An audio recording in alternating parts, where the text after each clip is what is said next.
Hi there. Welcome to the Call to Cinema. I'm Aaron. This I'm is my, I was Wes. going to say my brother. This is, Yes, we're brothers. this is my son Wes, and we are going to be talking about, we got another collection video for you guys tonight. A double collection video. hmm It's a twofer, as they would say here in, what do they say in the Atlantic provinces? Well, twofer usually, what's 24? Like a case of beer or something like that, right? What? I don't know. It's random. We'll get that. Anyway, hey there, Chris. Welcome. Hello. I saw you over there on Instagram. Was it Twitter? It was on one of them. So welcome, Chris. We are going to be hey Weldon. We are going to be talking about Vestron. We are going to be talking about Troma. I got both those. I got a Troma collection. Hey Greg, and I've got like Hello. a Vestron video like collector series collection. So we're going to do both of those, and we're going to talk about some other stuff as well. We'll do like our Q&A at the end, like we always do. Unfortunately, uh, this is Wes's last Last day day here for a bit. here. I leave way too early tomorrow morning. I know. So I'm gonna go to work and be all depressed and sad, and people are gonna be like looking at me saying, I'm gonna "How's sit that? on a bus for 6 hours. You get the better deal of that one." When I was on my way here, someone sat in front of me and he smelled like cat food, and that was the whole 6 hours. So I don't think so. All right. So, guys, would you like to see the Vestron first or the Troma first? Tis up to you. Viewer's choice. Viewer beware. You're in for a scare. Vestron. Vestron. So Restaurant. it is Vestron. People are like, what's the Troma stuff, man? Screw that. Let's see the Vestron stuff. Okay, they're numerical, so you can actually Oh, check the yeah. numbers. Oh, yeah, there. Let's go through the numbers then. So let us go through the Vestron stuff that I got. Don't have all of them. Not that there's like a ton of them, because Vestron Collector Series started out, they did really great. They put out a lot of stuff. They overpriced themselves, and they just stopped doing stuff. Like maybe like 2 years ago. Hey Joseph, Hello. with the but they started out really good, and it started with a movie that I almost bought the rights to. Really? Really, and that is Killbots. No, it is Chopping Mall. That's one alternate title. Chopping Mall is a I have a Chopping Mall. It's a good one. If you gotta have one, this is a really good one to start with. Really cool film. Have you seen this, right? I think so. So basically, there's these people at a mall after hours, and a bunch of like security robots that are just put there. They get hit by Yeah, lightning and they go kind of nuts. I remember this. Great cast. Barbara Crampton's in this. Kayla Maroney from the Comedy is in this as well. I think John Terlesky. Is it John Terlesky? Is in this one. A John guy. Done by Jim Wynorski, who would make a lot of movies with a lot of exploitation, nudity stuff in it. So if you like, which this doesn't have a ton of, but cool effects, well done. I did, Greg. I early on, back in the VHS days, I thought about, and this is before there's like boutique labels. I thought about, maybe it would be a good idea to start looking at films whose rights were kind of iffy at the time, and that could be bought out. I said, I want to start somewhere, and I want to like either produce something myself or keep the rights and sell them to somebody that's going to produce them well. So I looked towards Chopping Mall and a couple other films. But Chopping Mall was the most serious one that I looked at the time. Uh, Ended up moving to Ontario, but at that time I was thinking about doing a label. I was thinking ahead. I was ahead of my time, You should have done it. and this is a head in a bag. You were thinking ahead. Uh-huh. Now, this is a really good one. There's some great features on there. There's audio commentaries on there. One with Jim Wynorski, Kelly Maroney, and Steve Mitchell, who was the second unit director. There's a second audio commentary with Nathaniel Thompson. This is great. And Ryan Turek, who is now, of course, on Shockwaves. And, of course, Ryan Turek is known now because he's one of the guys behind the new Halloween films. Really? Yep. And there's also a third commentary, again, with director Jim Wynorski and Steve Mitchell. And there's a bunch of other featurettes on here as Hello. well. Hey, welcome, Alan. And this is the first in the series, right? Yes, So I don't know if I got the second, or do I have second? you do. I do have number two. Now this is one. This was the one that was like always super cheap for the longest time, and I never wanted to get it. Like I was like, I did not remember seeing it. They are expensive. Like Joseph, when most of these here were bought on like near my birthday, because I guess it was meant to be, around the time of my birthday, Amazon CA at the time had a huge Vestron sale, and they're all like under $20. Hey, Rick, you welcome, man. Hey, Brian. Oh. So they're all under $20, and so I grabbed everyone that I could. Hey, Jesse, we are doing Vestron, and we're going to do Troma. I don't think he needs to start a cult because he has one I think already. the cult of cinema. Maybe I want you to start a cult of gaming. Well, maybe. Cult of gaming. So I did mention Chopping Mall. It's their very first one. That's one I just did, which is a fantastic little film. And we're going to do Troma afterwards, actually. And this is Blood Donor. This is very Troma-esque, actually. So this is by, I think Jackie Kong directed this. That's their name. So I did not know a lot about this film before I got it. I thought I did. And I'm like, I'm not quite sure. I said, do I really want like a kind of a Hersher Gordon Lewis kind of like homage type of film? Do I really like Hersher Gordon Lewis that much? Says the guy that has a gigantic Hersher Gordon Lewis box set in the background. Yes, I do, apparently. But I didn't remember this film at all. Oh, Chatmouth's crazy fun, man. But Blood Diner, it's cool. I actually, to be honest with you, I have not gotten through Blood Diner yet. And we have 3. Well, yeah, it's kind of an unofficial sequel to Blood Feast. It's not supposed to be, but it is. Now this one, yep, directed by Jackie Kong. Number 3 is a really big one for me. Number 3 is a big one for me. Do you know these films? Yes. These are great films. Waxworks and Waxworks 2. Now, both of these are really fun films, filled with a ton of cameos from horror stars and horror icons, like people like Bruce Campbell's in the second one. Julian Sands is in the film. There's a ton of people in this. Patrick McNee, Zach, what's his name again? Zach Galligan, yeah. See how popular and famous he is? I totally forgot his name. But no, these are great films. Well done. This is hey JR, this is one film that could definitely be. Oh yeah, I showed my son today. Oh, is that the thing there? Yeah. Yeah. This is one of those films that could easily be a TV series. They could easily pick this up, and make a TV series of it, especially if you go from the second film. It'll be really fun. You should do it. They should totally. Start it. I should totally start it. Now, what's sad is that Vestron's put the movies put the Vestron series out in the UK as well. But when they put this out in the UK, you only got the first Waxworks. You didn't get part 2. I do not know why. Unfair. It is unfair, but I guess maybe there's a rights issue. Oh, probably.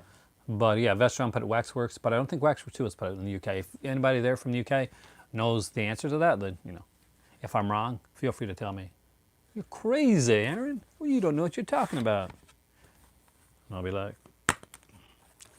And it is a 2-disc set, Waxworks 2. And on the other side, of course, there's the Waxworks 2. Oh. Which is pretty bland, actually. Yeah. Pretty bland.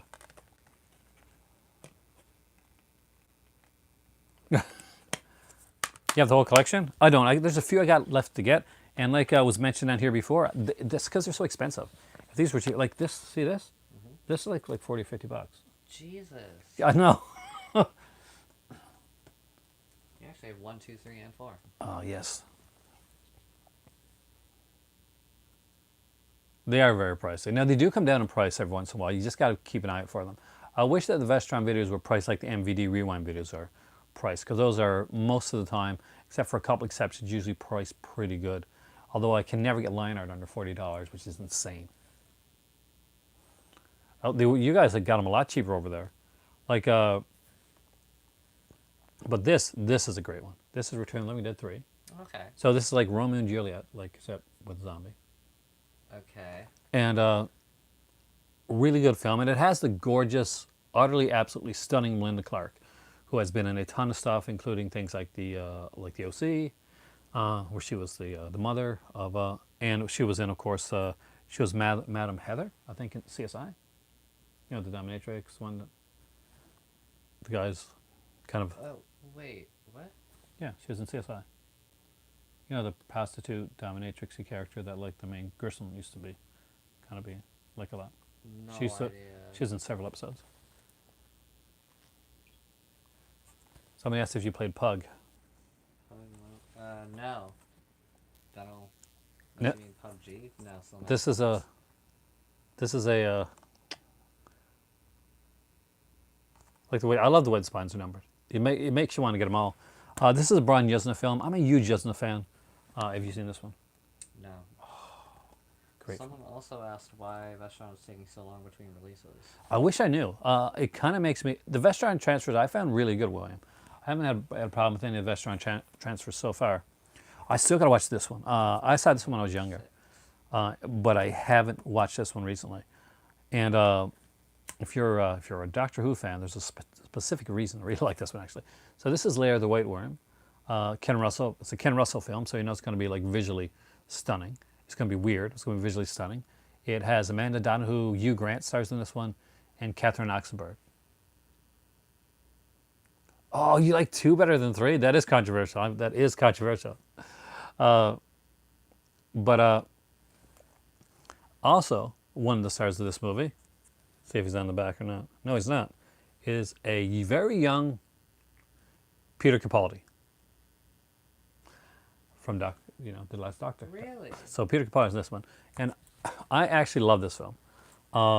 It is weird and kind of haunting, and I like The Shiny.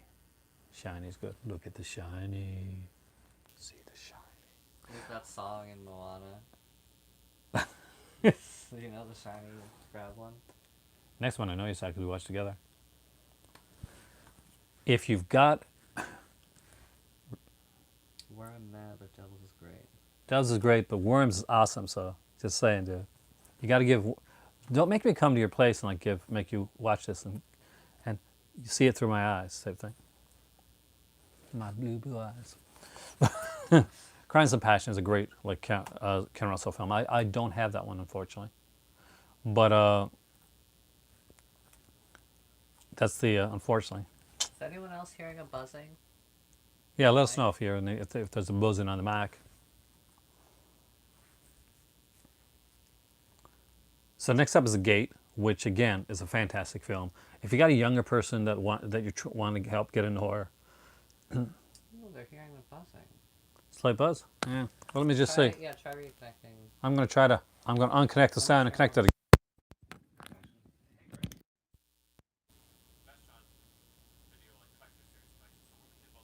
Hold on.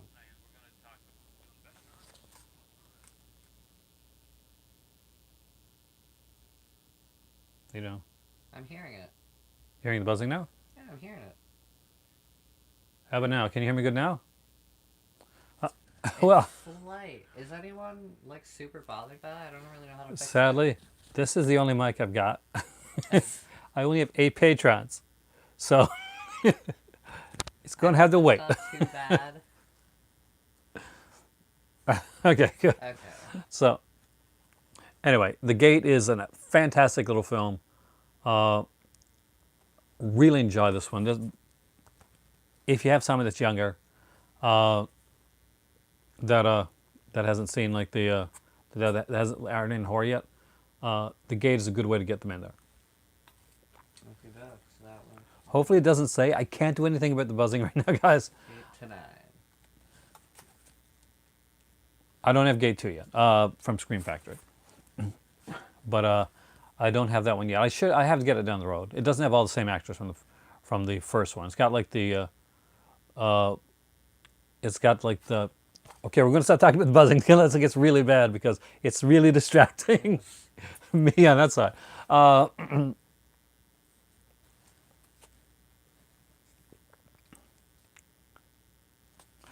Okay, where was I? Anyway, so Gate is a classic. yeah, Now on to- Gate 2 is amazing as well.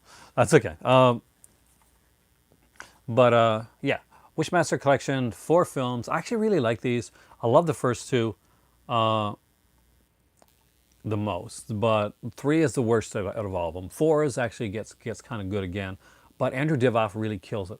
You've seen that Wishmaster films, or at least some of them. Probably. As you wish. I want to have a party that people will remember forever, and all of a sudden, people are getting killed at the party and stuff. Oh. Like a bunch of horror stars were in it. Kane Hodder, Robert Englund, Angus Oh. Scrimm, Ted Raimi. like a ton of horror stars are in this great series. Um, I think these all have their own discs as well, which is actually kind of cool. Or did they? No, they got 3 discs, so I think they're kind of broken up. So yeah, one thing I hate about this is that they don't say, like, even though I guess you'll say, okay, this one is Wishmaster, right? You know that, and this 2 is, you're going to guess Wishmaster 2, and then this 3 is 3 and 4, because it's not labeled on here anywhere what's on which disc. So you got to be like, yeah, we'll go with that. We'll take That that. sucks. Yeah, there are some decent features on there. Wishmaster has the most features, of course. The rest have audio comments. Surprisingly, number 2, which actually done by Jack Shoulder, who did Nightmare on Elm Street Part 2 and the movie called The Hidden, did has the least features on it. I actually really like that one. The director you were just talking about related to King Kong? I don't think so. I'm guessing that's a joke. So next up is another collection. That's the Warlock collection. Really like this one, and I love this cover. Look at this cover. That's a pretty cool cover. It's a fairly cool cover. So we got Julian Sands in the first 2 Warlock films. I think Bruce Payne is in the 3rd one. Do really like these films. Like the first one the most. Definitely like the first one the most. Laurie Singer's in this. I grew up like watching Fame and like shows like that, and Laurie Singer was big on the series Fame back in the day, and this was kind of her big horror film. She actually has a cool death in it. But really love the Vestron one. She's perfect. And last but not least, Footloose. so yeah, she was like the lead in Footloose. She was Oh, so was she? cute in Footloose. Oh yeah, she's Kevin Bacon's becomes his girlfriend. Okay. She was the I've wild only one. seen Footloose once. When they sing "The Girl Gets Around," that's Laurie Singer's character. What's the best box art I've ever seen on a film? A good question. I don't really know. Like that's a really good question. But there's like, What's the first thing that comes to mind when you think of like best box art? I'm blocked. I mean, a ton of Vinegar Syndrome stuff. A great box art. The Angel set is excellent. But the Angel set is like it's the poster anyway, right? So when somebody says box art, I'm kind of thinking of like something that was made for the set. But yeah, it's definitely gonna be more than one.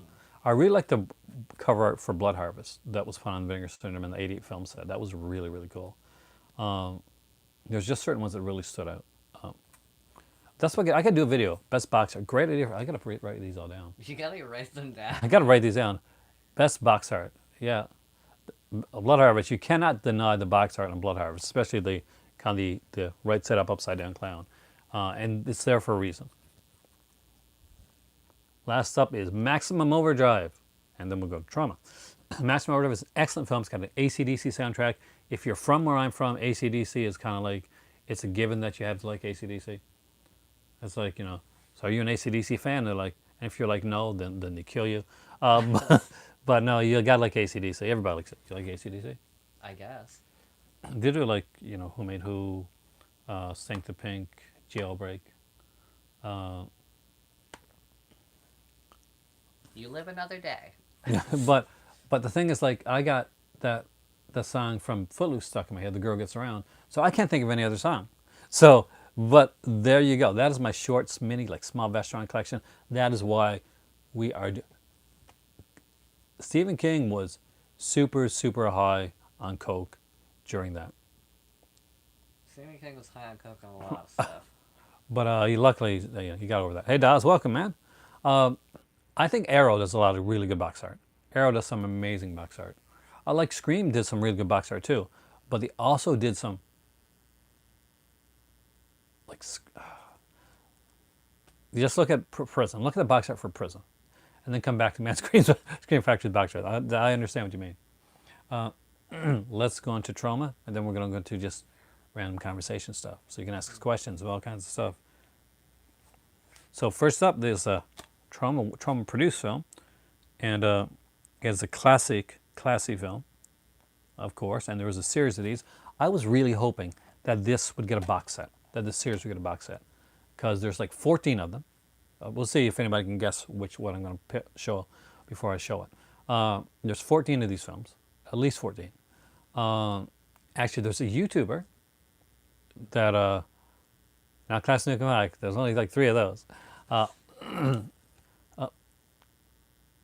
Fast and Furious. No. The Oh, oh, somebody said it. Jesse said it, and it is witchcraft. This is witchcraft 666.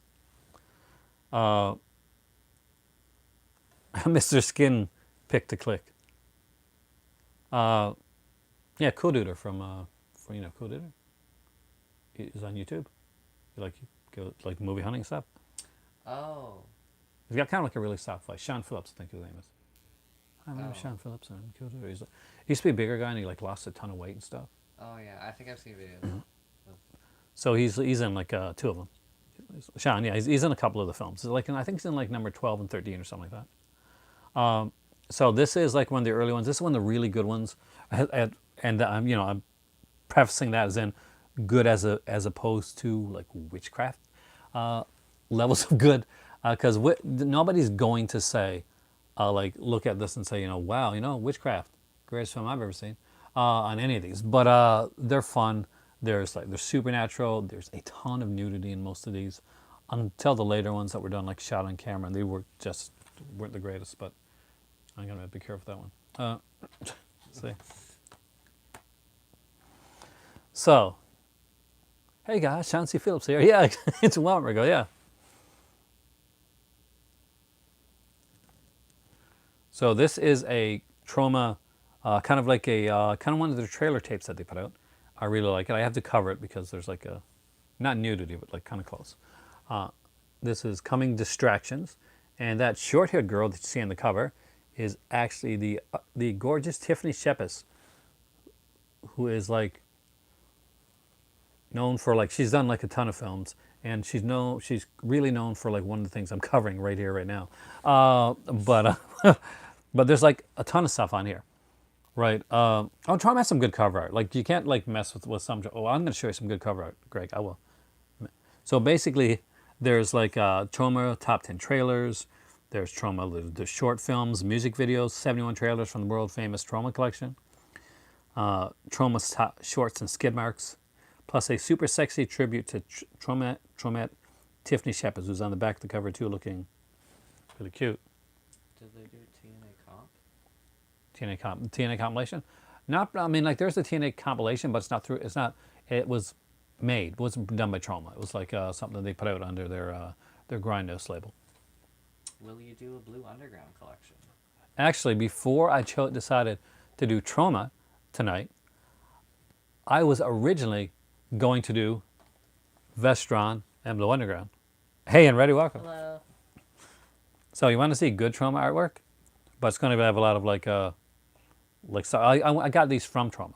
I went to a convention in Montreal. I met Lloyd Kaufman, met some of the Troma guys, talked to them for hours. Trust me, my better half it was so long at their table that they went and got my better half a chair.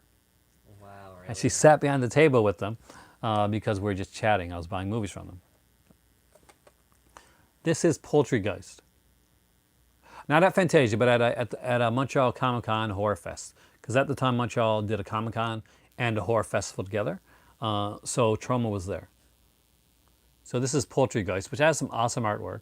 And this here is like one of the guys from Poultrygeist, and of course Lloyd Kaufman, did the art, wrote on this. It's signed. Yeah, I got a few that are signed. I got one for my dad. It was one that they produced that they didn't do, and I got like Lloyd Kaufman to sign it from to my dad. So Lloyd Kaufman signed it to Glenn from Aaron's gay lover, Lloyd Kaufman. Oh my god. So I love Lloyd Kaufman. That is awesome. That's awesome. That's pretty cool. Yeah. This is actually a cool one too. This is like a 2-disc edition, it's like, if you've never seen Poltergeist, it's definitely worth seeing at least once. Honestly, not really a spoof of Poltergeist, but like bit maybe like sort of, I guess maybe sort of a spoof of Poltergeist. It's like there's an Indian burial ground, and there's people that are turning into like chickens, like live, like poultry zombies type thing. Sounds good. Say it sounds fun. Next up is one by like a company hey Rich, hey Amy, that later they did this collection of short films. They actually had a falling out with Troma. Yeah, I haven't watched the documentary. I gotta watch that. But they did a bunch of movies like afterwards. Now they're not together anymore. They've broken up to do their own solo things. But they started out with this one here. And if you are interested in their films, like things like The Editor and like the kind of films like that, well, they started out doing this one here called, their name is Astron 6. And this here is a short film collection that they put out, which is really, really good. They would go on to do Father's Day, which was a movie about a kind of a killer that would be that would whenever somebody found out that they were going to become a dad, he would like appear and rape the dad. uh, it's a different film, don't judge me, I didn't make it. But so there's a bunch of shorts on there. My favorite one has to be Cool Guys. No, not an adult film. No, the film I was talking about, the Father's Day, isn't either.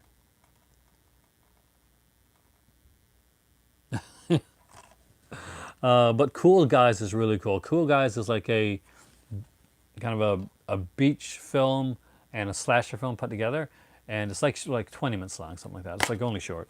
Yeah, it's a 2 disc set, Alright. and the tip thing fell out of it there. Ah, But there's like a bunch. Like some of these were made into films. So there's a short film here called Laser Ghosts, and Inferno of the Dead, Ghost Killers, Fat Adam, Nobody's, Kiss Miss. There's actually some semi creepy ones on there as well. So it's a cool set, and it's definitely worth checking out. Definitely worth owning. Cubic Over 1972 says that Troma's quality is kind of low. I like Trauma, uh, but that's the thing. Like they make films on a low budget, rake in as much cash as they can, so that they can make other films and buy films that are already made by other companies, and kind of just like and kind of like distribute them. So they're distributors and filmmakers, but they're meant to be low budget, and it's become their calling card right now. So I don't think they'll ever go away from it.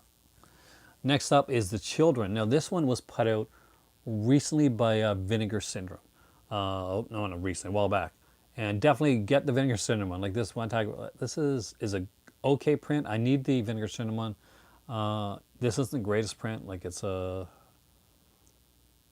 this was the 25th anniversary edition, so I'll never get rid of it, I don't think. It's got a ton of features on here as well. I do commentaries, interviews.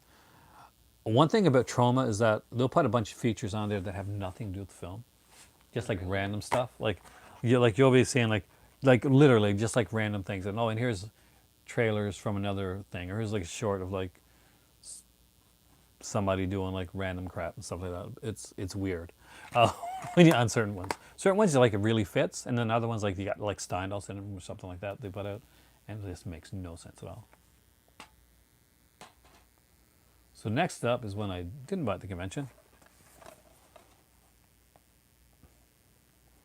Oh yeah, they recycle. They put features. Like you see a feature on one Troma movie, it can be on like 10 Troma movies.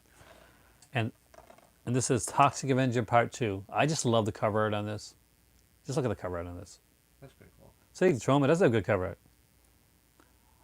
art. If I did a something weird video, it'll be the shortest video I ever did, because I've only got one something weird video in my collection. That's sad but true. Like one. Like literally one. An Andy Milligan one. Quick note: I have not watched The Washing Machine. No, that's not one that I watch with my kids, guys. People keep asking if I watch these adult films. No, No. it's not an adult film. Okay. It's a Jello. But it is heavy, like on like that exploitation part of it. Okay. I don't do.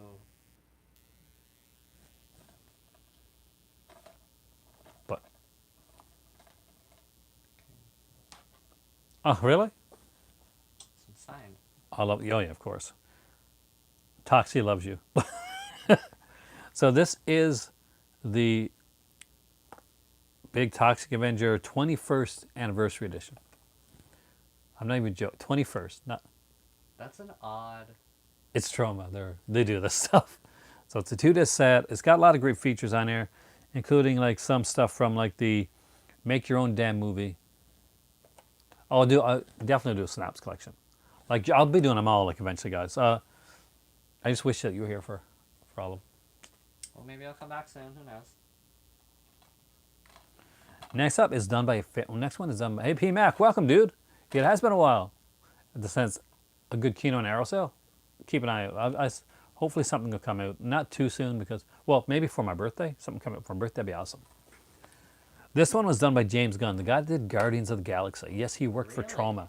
He got his start with Troma. Oh. So Lloyd Kaufman was like, maker of stars. And that was Tromeo and Juliet. Wow. So Tromeo and Juliet is, this is definitely a different one.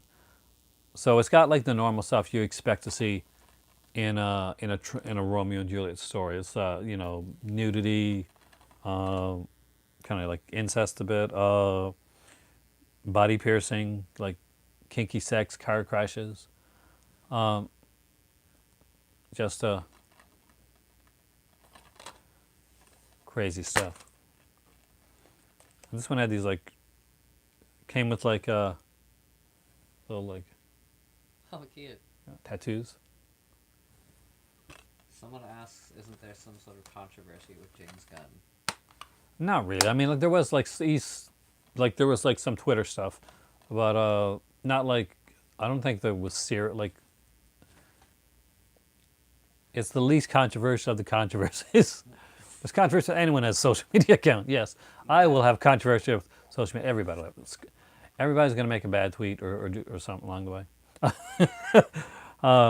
So this again, there's another one that was rescued from Vinegar Syndrome. This is not a great addition to the film. Actually, this isn't a bad film either. And this is Pigs. So this is a horrible cover for it. If you've seen the Vinegar Syndrome edition, you know what I'm talking about. The Vinegar Syndrome has a great cover. Well, right now we're talking about Troma, and we're getting through this so fast. I'm tempted to maybe do it, pick up something else. So, Pigs, just to let you know what it's about, there's a Vinegar Syndrome release. It's about a mentally deranged young woman on the run from the law for the murder of a sexually abusive father. She takes This cover is like not great. This one's great though. Yeah, this one's. This is one of the best. The next one I'm going to show you guys. P Mac, if you're here, if you don't have this one. Is there a fan expo down east? I have not been there, but Dave, there is a what they call the Helicon, which is a it's a sci-fi comic convention in Halifax. I haven't been there yet. I'm surprised you guys didn't go last year. I just didn't think you guys had time or something like that. You were moving at the time, weren't you? When? When the Helicon went on last year. Oh yeah, I don't remember. We couldn't go. Blades is Troma. You're right, Jay. Don't remember what it was though. I want Vinegar Syndrome to put that out. This is one of my favorite Vinegar Syndrome releases. I'll explain why in a second. And this one has collectability all over it.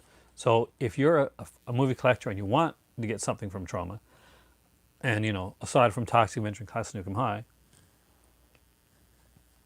there's no FYEs here in like North America, in Canada, Alan. What's an FYE? For your entertainment. It's like kind of like a HMV type store, except like they're in the U.S. Oh, okay. We saved them. Well, not we, but like Sunrise Records from Canada. Actually, they were going under, and Sunrise bought them out, so it saved them. So this is the Sexy Box. This is probably my favorite of like my Troma releases. Now, back in the 80s, there would be these kind of like just fun, like sex comedies that were put out. Like they were very tame and stuff like that. They would have they have nudity, but they wouldn't be too super serious. Now, what's cool about this is it says that there's 4 movies like Squeeze Play Waitress, Stuck on You, and The First Turn On, which has a very big actor in it. God, the guy from Daredevil, Vincent D'Onofrio. But what's really, really cool about this, guys, is so at least on 3 of these films, maybe 4 of them, there's an extra film. Oh. So this goes from like a 4 film set to like a 7 film set. And what's really super cool about this is the Sexy Box cover. Oh, those are cool. So that is 1. This is Squeeze Play. which is one of the 4 films on here, right? So the neat thing and the big cool gimmick about the sexy box is it's not always going to be squeeze play. Actually, it's a 1 in 4 chance of it being squeeze play. When you buy the sexy box, you do not know which of the 4 covers, mini posters, you're going to get on the inside of your slipcover. People have bought like multiple releases of this film because of because of that, because they wanted to get the other cases. I almost bought a second one of this film just to get the other case, and if it goes on cheap, I definitely would. Like fun stuff. I mean, like Stuck on You was one of those that I remember from back. The first turn on was probably like it's cheesy and fun. Basically, these people get stuck in a cave, and they talk about like kind of their first time type of thing. Vincent D'Onofrio's in it. The drunk leprechaun. But these are really fun. I have seen Chatterbox. Yes, it was an odd film. This is good. Well, not good, but it's fun. I like portmanteaus or anthology films, and I hadn't seen this one, so I had to pick this one up. And it is Where Evil Lives. I'm actually kind of surprised that Vinegar Syndrome hasn't jumped on this one as well.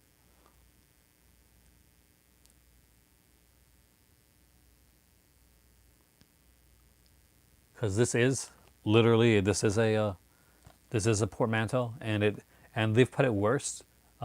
Because one over there, Alien Zone, hands down one of the worst anthology films, but I love it still.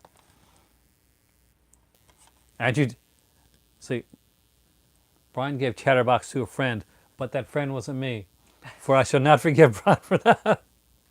Okay, so Evil is it's got Cled Akins, was a famous actor back in the day. And listen to this. So it reveals this unforgettable history to a prospective buyer, like of this house, the Spencer House estate. The chilling stories of zombies, vampires, witches, mass murders, and demented doctors grow more and more horrifying.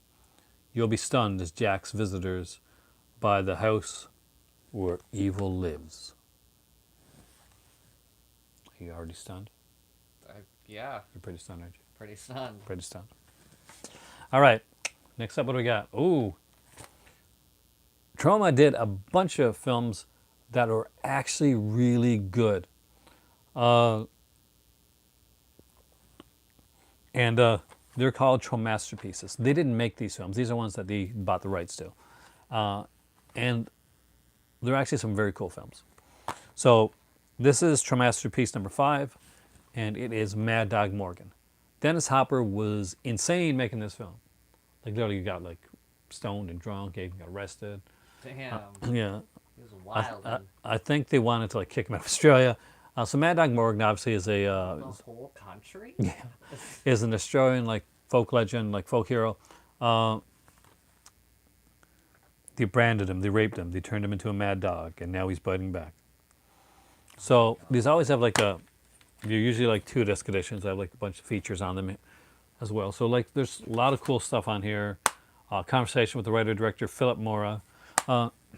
Philip Mora, I guess, is most famous like in North America for making Howling 2 and 3. Howling 2, your sister's aware of. Howling 3, the marsupials. And of course he made The Beast Within, which is a kind of a lesser known, but it was later on like people like Scream Factory and Arrow put it out and made it gave it kind of like a second life on home video. But it was one of those that was actually better, like a better like werewolf film than both Howling 2 and Howling 3. So definitely check out The Beast Within. But this has a lot of features on here. Really cool stuff. I love their Troma Masterpiece collection. I would like to have most of them. Next up is another big one. And I think this one was put up by Severin, right? Because we watched one Severin Sellers, and this buddy picked up the Severin edition of this. Oh, yeah. This is a brutal film, by the way. Pretty like nihilistically dark.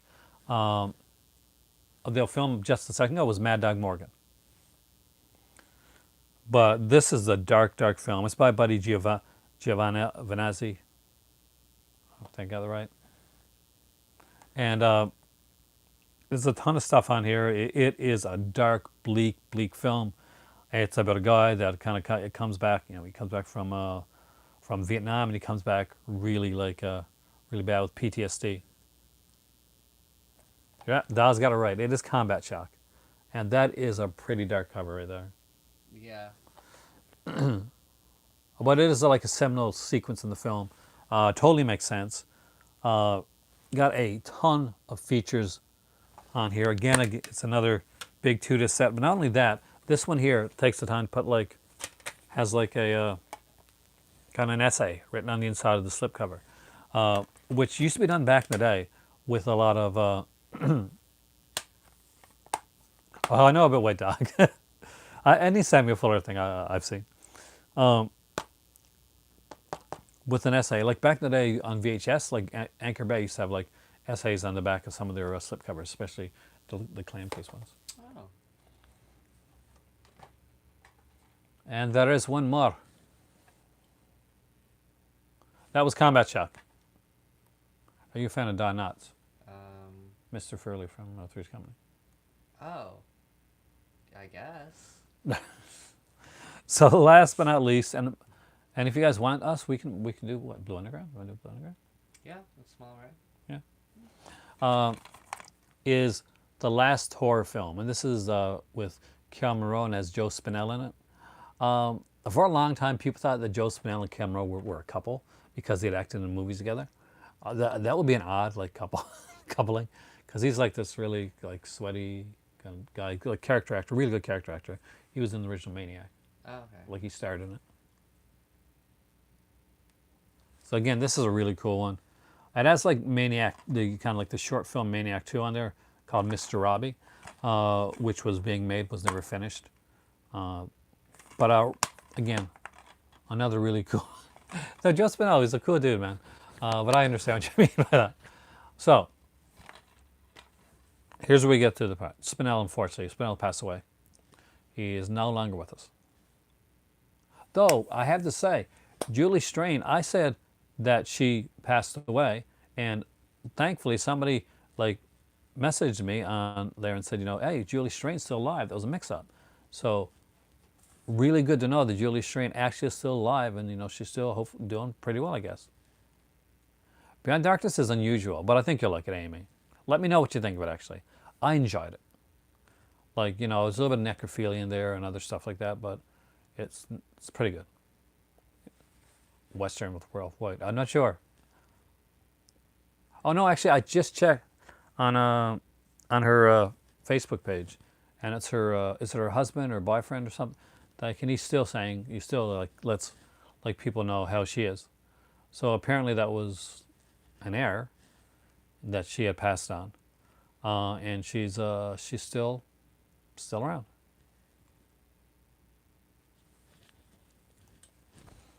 Now, There was a story actually of a guy who who like read his obituary, I think, in the newspaper and had a heart attack and Die. actually died about it. Oh my God. Oh, there's a way to turn off somebody. Okay, here's the thing. We can stop the collection part now. We can just go right into the Q&A. Or we can I can get up here while Wes talks to you, and I can get the Blue Underground stuff. We can do a Blue Underground collection video and add that. We'll do a third. Bam, 1, 2, 3. Do a triple threat collection one here. It's up to you guys. Yeah. Now see, like, this is viewer's choice. One vote for the collection. You got one vote for the collection. Huh? There's 25 people here, so Blue Underground too. Okay, we'll go. Well, 3. We'll. That was three. Three. That's a good. Yeah, people are saying. I'll You hold this. Hold it, or what I'm gonna do. Well, I do this. He's gonna go get that. Someone earlier asked twice if I had seen the Sexy Box movies. No. I'm not gonna sing for you. I cannot sing. I used to be able to, but since my voice dropped, I could not sing anymore. Who asked you to sing? I don't know. Someone. Greg.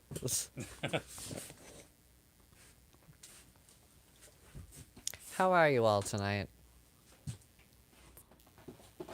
I've got a half-eaten cookie over there. I'm studying geography. What film will I not watch with dads? Exorcist. I have seen Pulse. It's really good.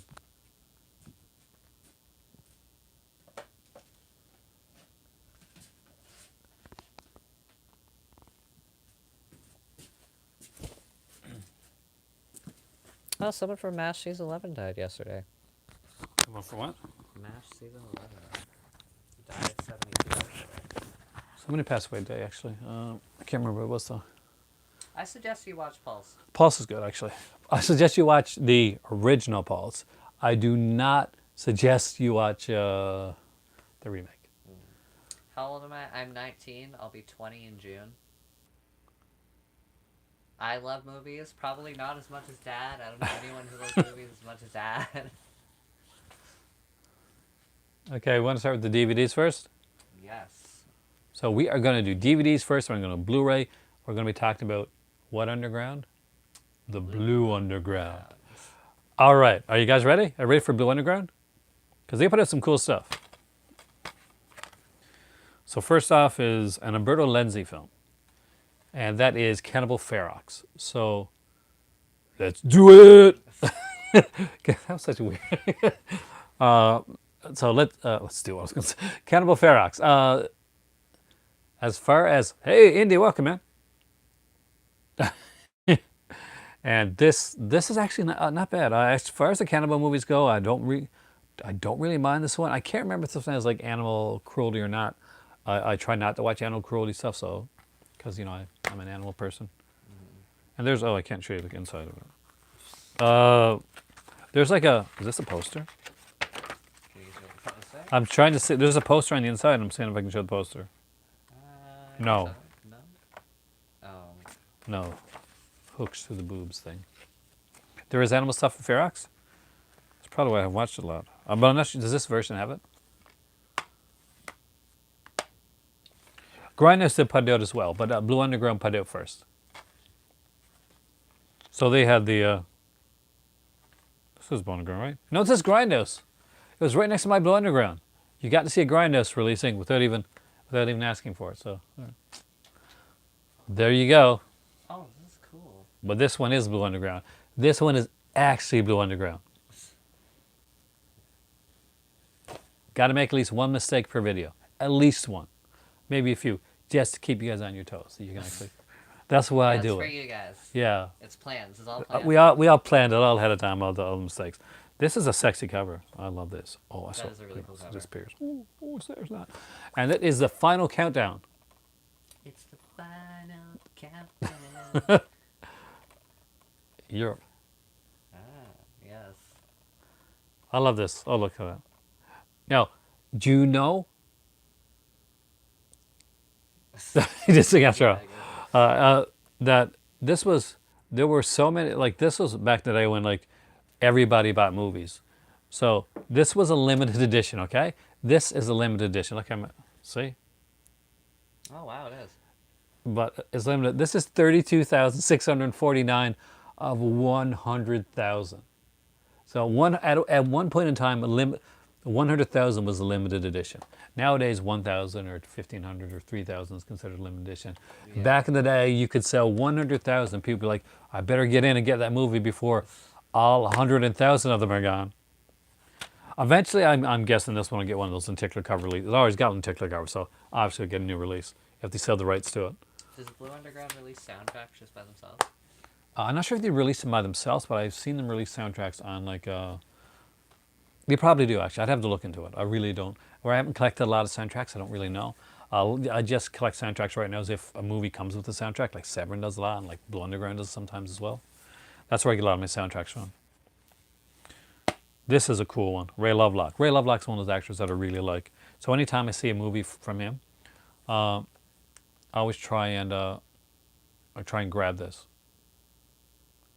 Well, because, Raymond, I think the reason that it's changed, like why there's 1,000, 1,500 as opposed to 100,000, is because a lot of like casual people have either gone like Netflix streaming ways, or they'll buy like the $5 or the new releases, but they're not the same people that buy from Blue Underground or Scream Factory or Arrow or that type of thing. But that is growing, right? That meant it's growing.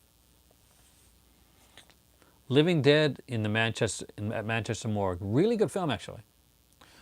Surprisingly, this is a horrible cover, but I love the film. Horrible cover. Look at this cover. You would never buy this film on this cover alone. No. Well, I might just looking at it and being like, that's gotta be bad. It's a good film. Like, it's actually a good film. Look at this. This would not make you want to buy this cover. No, that's upsetting. And then there's features on here too, like location featurette, like zombie fighter interview with Ray Lovelock. Not a lot of zombies, yeah, but they make them count. Again, it's a 2-disc edition. There's what's neat on here, and I actually do like these when I see them, is this is super cool. By the way, rest in peace, Coffin Joe. Coffin Joe passed away today, actually, at the age of 83. A genre legend.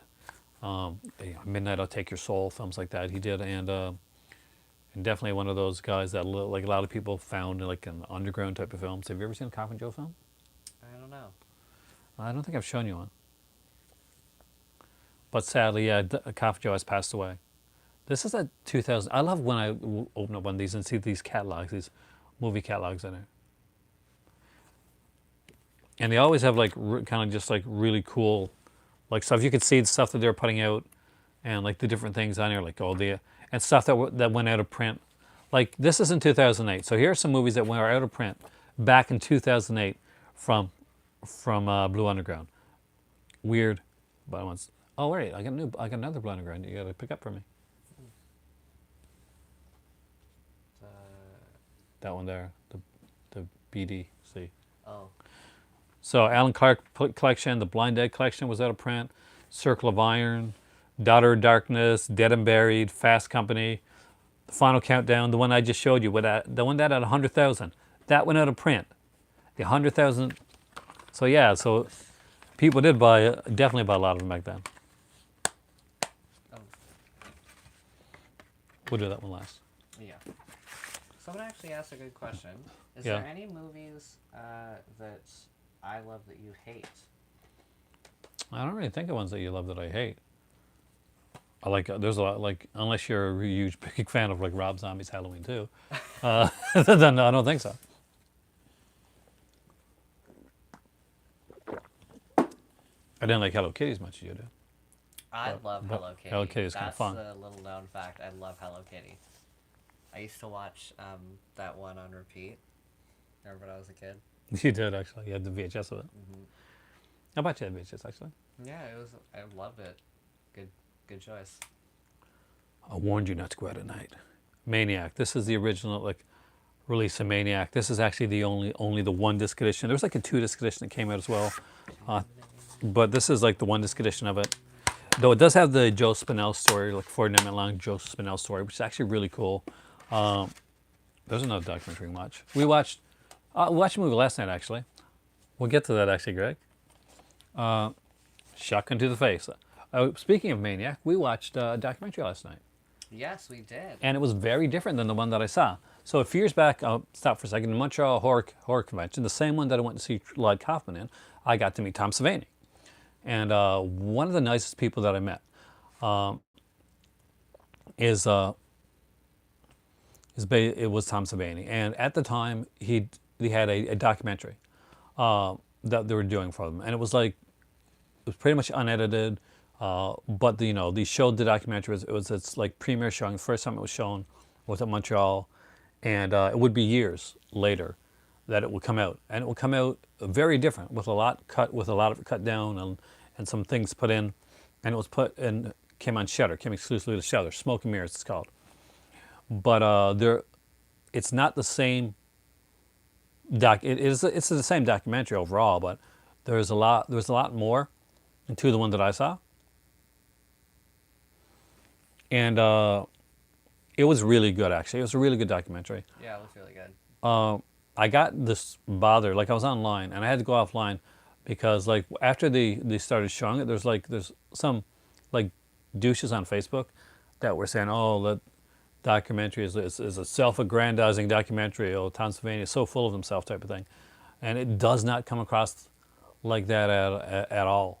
And if anything, it comes across kind of like a little bit more modest and a little bit more quiet, which is what he is like in real life. Have you heard of the documentary Faces of Death? Yeah, Face of Death was one of those that they used to put on like at like Halloween parties when I was in college and stuff. You know, like the quote unquote like real deaths and stuff like that. There's like 5 or 6 of them, I think 5 or 6 of them. I was never nothing I ever wanted to collect, but I'd see them on the Halloween parties, and eventually like I was the person to get them off at Halloween parties, and I would put on things like Suspiria in the background, stuff like that, because it was just such a visual film that you could just put down with no words, not even have to see what's going on. There'd be like music playing in the background, and just like watch it like that. Next up is a Lucio Fulci film. It's a batshit insane film. It includes a villain that is nude. She's nude the entire time in the film. There are 2 heroes. I'm on Letterboxd. I got to get on Letterboxd. I got there, but I haven't really done anything on it. Well, this is Conquest. I have the T-shirt. I do have this T-shirt, which is a gorgeous T-shirt. I can't lie about that. It's one of those sword and sandal type films.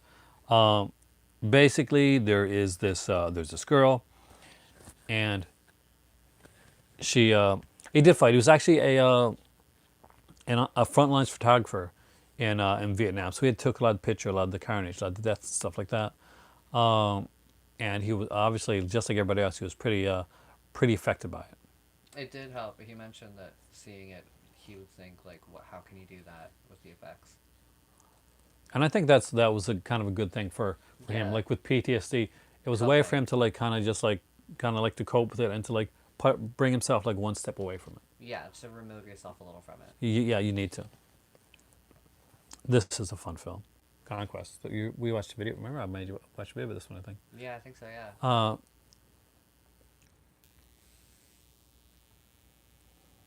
Sam Neill's M? They're very therapeutic, I would say. Next up is the Martino film Torso, which is The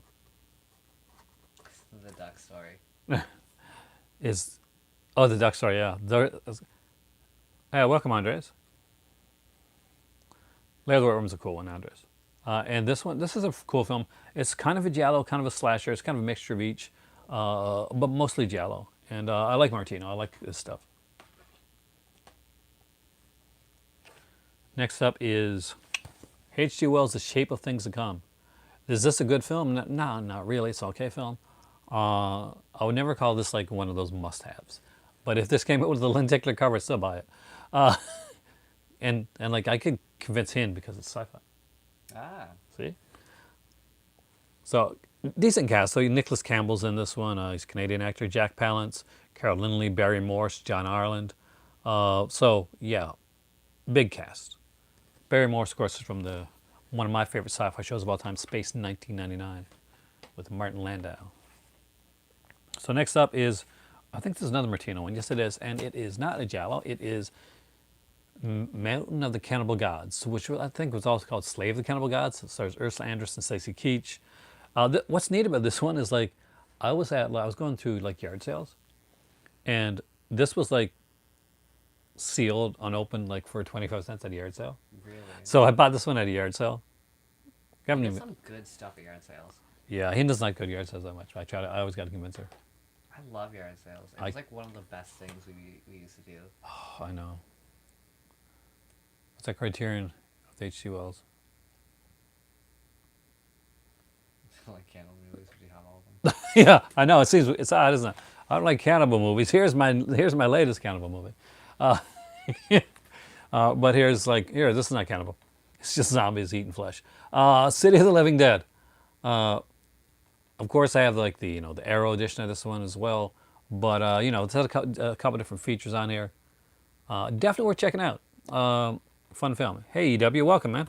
Hello. And this has the usual cast like on there, like Christopher George, Katrina McCall, who was on a lot of these type films, and yeah, Giovanni Radis is in it too. Oh, I love this one. Oh, that's really good. Yeah, it's fun. Peter Cushing too. Oh. I'm afraid of the quality of cannibal movies. Uh, I think who put what's the last Green Inferno? Right? Eli Roth did. That was one of the newer cannibal films. Kind of like You're a asking homage. the wrong guy. Shockwaves. It has Nazi zombies. It's got Peter Cushing, Yeah, Eli Roth. and it's got the guy from Flipper. The kid from Flipper in it. Ah, Flipper, the dolphin. yeah. They call him Flipper, Flipper, faster than lightning. What's my thoughts on the lackluster special features for the upcoming? I don't want to just say lackluster. I would like to have had more features on the April Fool's Day one. But that being said, we don't know exactly like how much they tried to get, and like maybe the people weren't available, or they couldn't get the rights to things like like the alternate ending or stuff like that, or there may be a little surprise Easter egg. So we don't really know yet. But either way, I just want a good copy of April Fool's Day, and there's enough features on there to warrant me saying, yeah, I'm going to have to pick it up. You met the director of Shockwaves? Who directed Shockwaves again? Oh, Ken Wiederhorn. Okay, nice. I totally forgot that. You signed your Shockwaves poster. Do you have the Brady Bunch box set? That's all the films, Brady Bunch? TV show except for. I do, I do not have anything Brady Bunch. I've only seen it, when I was growing up. I didn't watch a lot of the Brady Bunch. I've seen like a few episodes there. I know the whole Marsha thing. And I eventually, like later on, some of those were reunion movies now, but not a lot. Not even doing a 2K scan. I gotta have it. It's a gorgeous cover. I need that film on Blu-ray, and I just gotta have it. Have So I seen this? this one here, I think you have. If you haven't, you should have. They showed part of it in the documentary last night, because Tom Savini did the special effects for this movie. Oh, okay. And this is The Prowler. Great film. I really hope they do a lenticular cover with a special edition of this one. I love The Prowler. Some people, like younger people that watch this movie now, think, oh, well, this is a little bit slower. No, it's paced. It's called pacing, guys. And The Prowler does that. It paces it pretty well. And it's got Farley Granger, who's like a great actor in this one. Amazing stuff. Like Tom Savini, some of his best effects work. Like he does some great effects in here, including how the killer gets killed. Fantastic film. One of my top slashers of all time. We talked about this one like maybe 2 nights in a row. By Mikel Suave, whose name I'm sure I'm butchering, and that is not Rico Suave, but Mikel. Stage Fright. Stage Fright, a great film. It's an Arrow Mask Killer movie. Maybe. Yeah, this is definitely one to watch. Love this movie. It is super insane, super good, a ton of fun, creepy as all hell.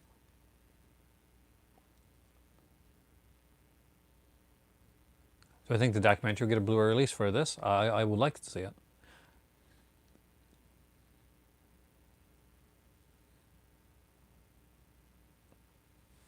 I don't have Cemetery Man, otherwise known as Della Morte della More. If you're not fancy with the name. This is The Killer's Mask. Now, have you seen it?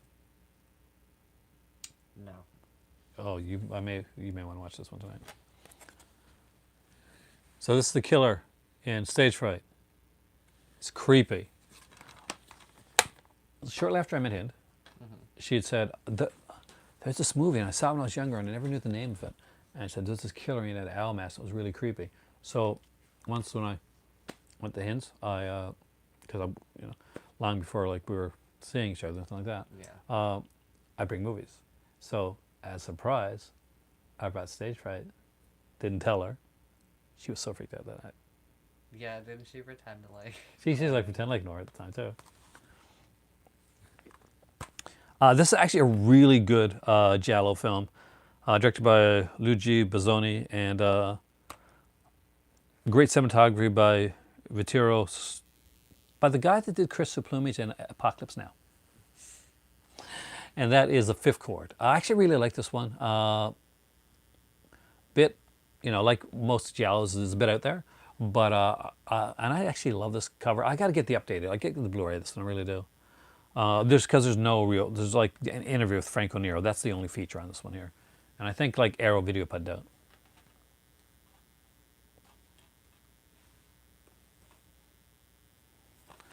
And next up, it's a film that nobody has ever seen before.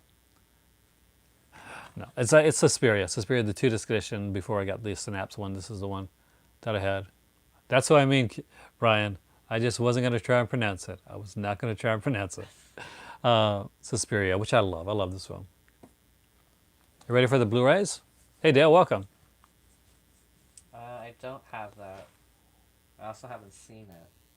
I don't even know what it is. Fly. It's the one with like Jeff Goldblum. Grundle Fly. Jeff Goldblum's been in a lot of stuff. That's like what it's the movie's famous for. Though. Okay, I don't know.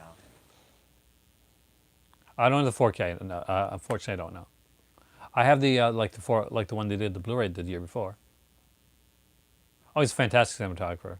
Even if I'm not a huge fan of Apocalypse Now, I know that.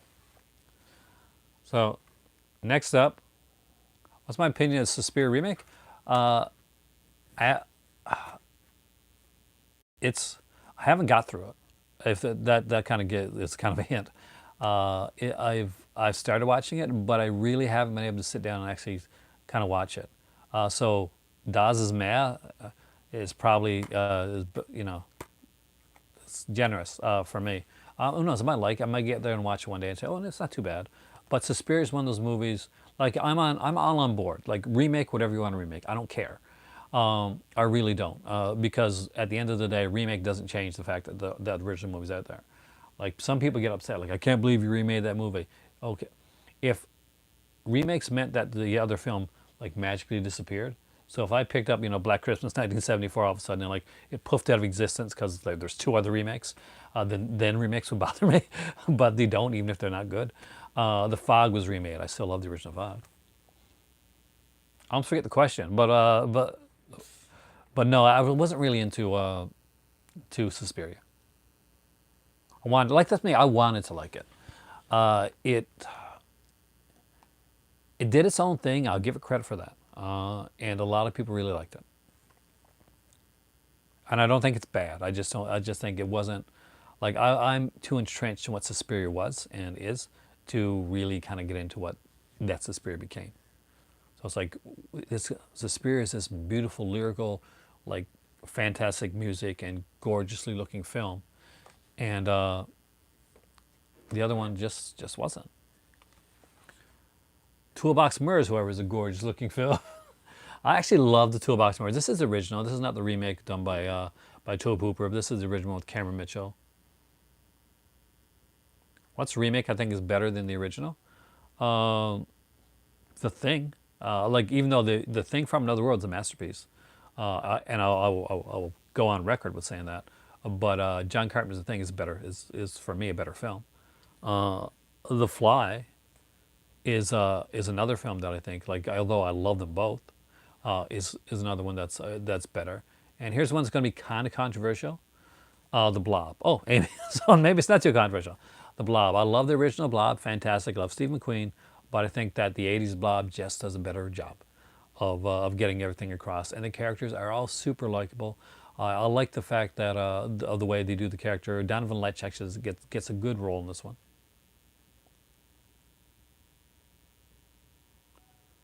So here's Toolbox Mirrors. I actually really love this film. It's got Wesley Uri, who was one of the early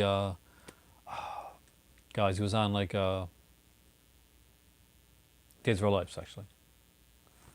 But I can't remember who he was. I know he's in the series Land Lost. It's on the back too. It says that. But I got a lot of copies of this one, and I got to get the new copy because I just love this film. It's one of my favorite films, and that is New York Ripper. It is weird. It is strange. The killer talks like Donald Duck, Oh, right. and it's what's a fun film.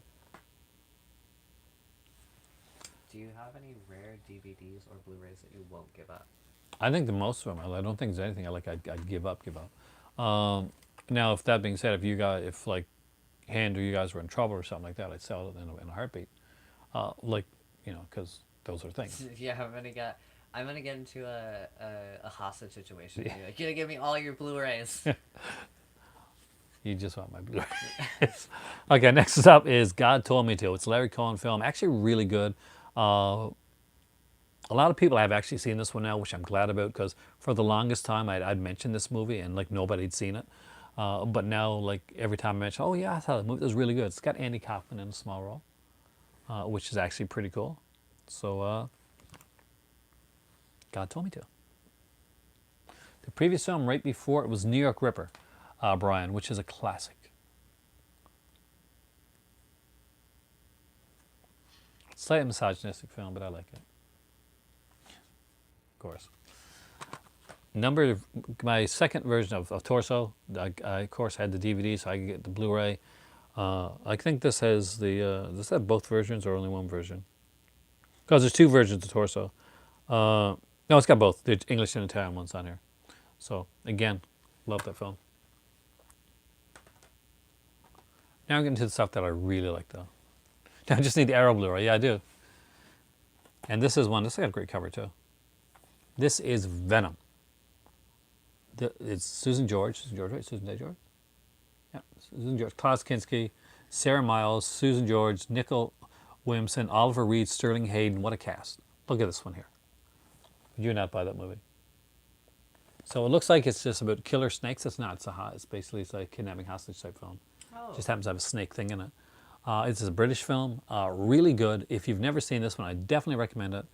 I heard, is this the one that like is going out of print or something like that from Blue Underground? I'd heard that this one may go to print. So if that's the case, pick it up. It has, of course, like a neat kind of booklet on the inside of it.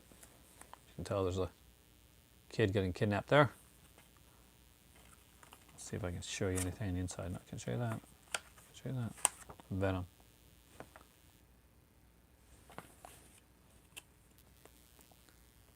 It is, yes. The only edited version of New York Ripper I got is my shameless editions of New York Ripper. Those were edited because they had to be edited by the BBFC.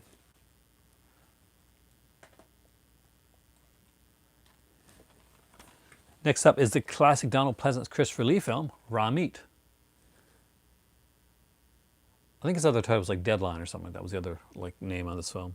Because I know there's another name for the film. But again, I actually did really like this film. Deathline, thank you. Greg's right, it is Deathline. I like the cover too. Look at this cover. Look at that. That's cool. It's a pretty cool cover. Like comic booky, but like really decent. There you go, right? Deathline right on the inside.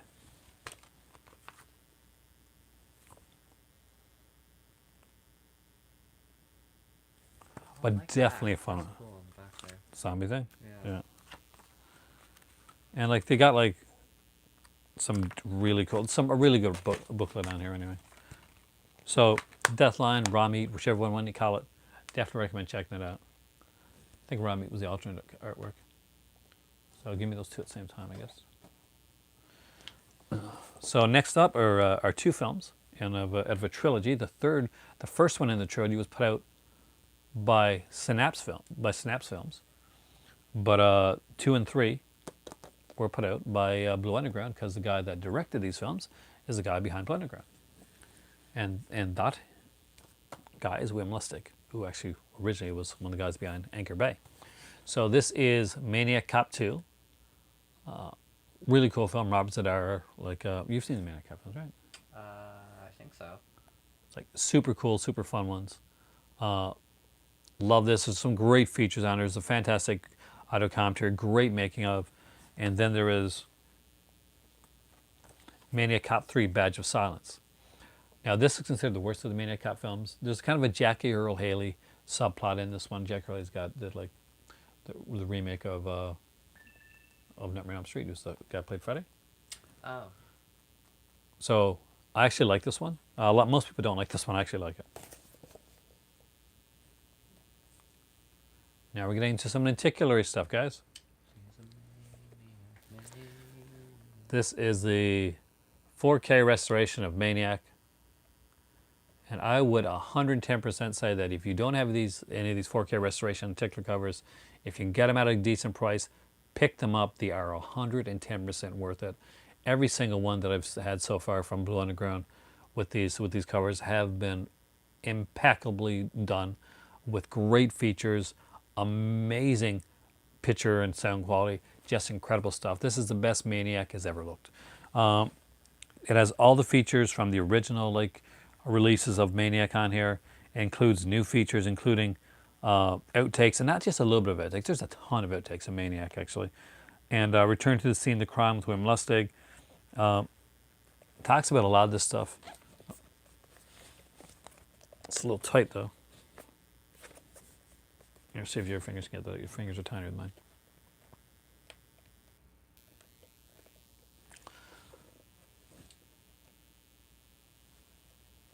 All right, push. Okay. What's your favorite musical, Wes? Oh, jeez. I honestly don't know. What's really cool? Look at that. That's Joe Spinell. So this here, this shiny Joe Spinell disc, this is the soundtrack to Maniac. Oh, really? Yeah. So they have the CD soundtrack to Maniac on here. Again, like as usual, they have like the big booklets, some great stuff, a ton of features. Even talk about Avon Press, the comic book company that did Maniac and Zombie. Keep an eye out for some Avon Press stuff in your comic shop for me, will you? Okay. If you ever see any stuff, I know that Mimi goes to those places, so. What's my opinion on Grease 2 and Rocky Horror Picture Show? I like Rocky Horror Picture Show. And you gotta love Grease too. Grease 2... What was the plot of Grease 2? That's the one with the motorcycles. Oh. I want a cool ride. Yeah, it was okay. And reproduction. I haven't seen La La Land. Have you seen that? I have. And nothing says like jazz movie better than like two super white people. No, actually, no, I did like La La Land. I'm just joking, guys. For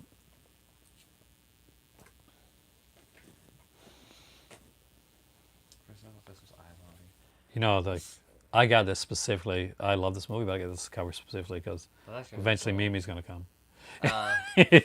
So his sister Mimi really hates eye injury and stuff. Eye-related stuff, hates it. The Lure is one that my better half actually wants to see really bad. Gotta love it. So this is Zombie. This is the 40th anniversary edition, 4K restoration. Got some great new features on there, including a new commentary by Troy Howarth. I'm a big fan of Troy Howarth books. There was actually 3 covers of Zombie put out. There was one like this. There's one of like the zombie with the maggots coming out of its face, and there was another one with the zombies going over the bridge. I don't have the movie Somewhere in Time, Alan, but actually it's a personal favorite of mine. I'm a big romantic, and that was actually a really fun film.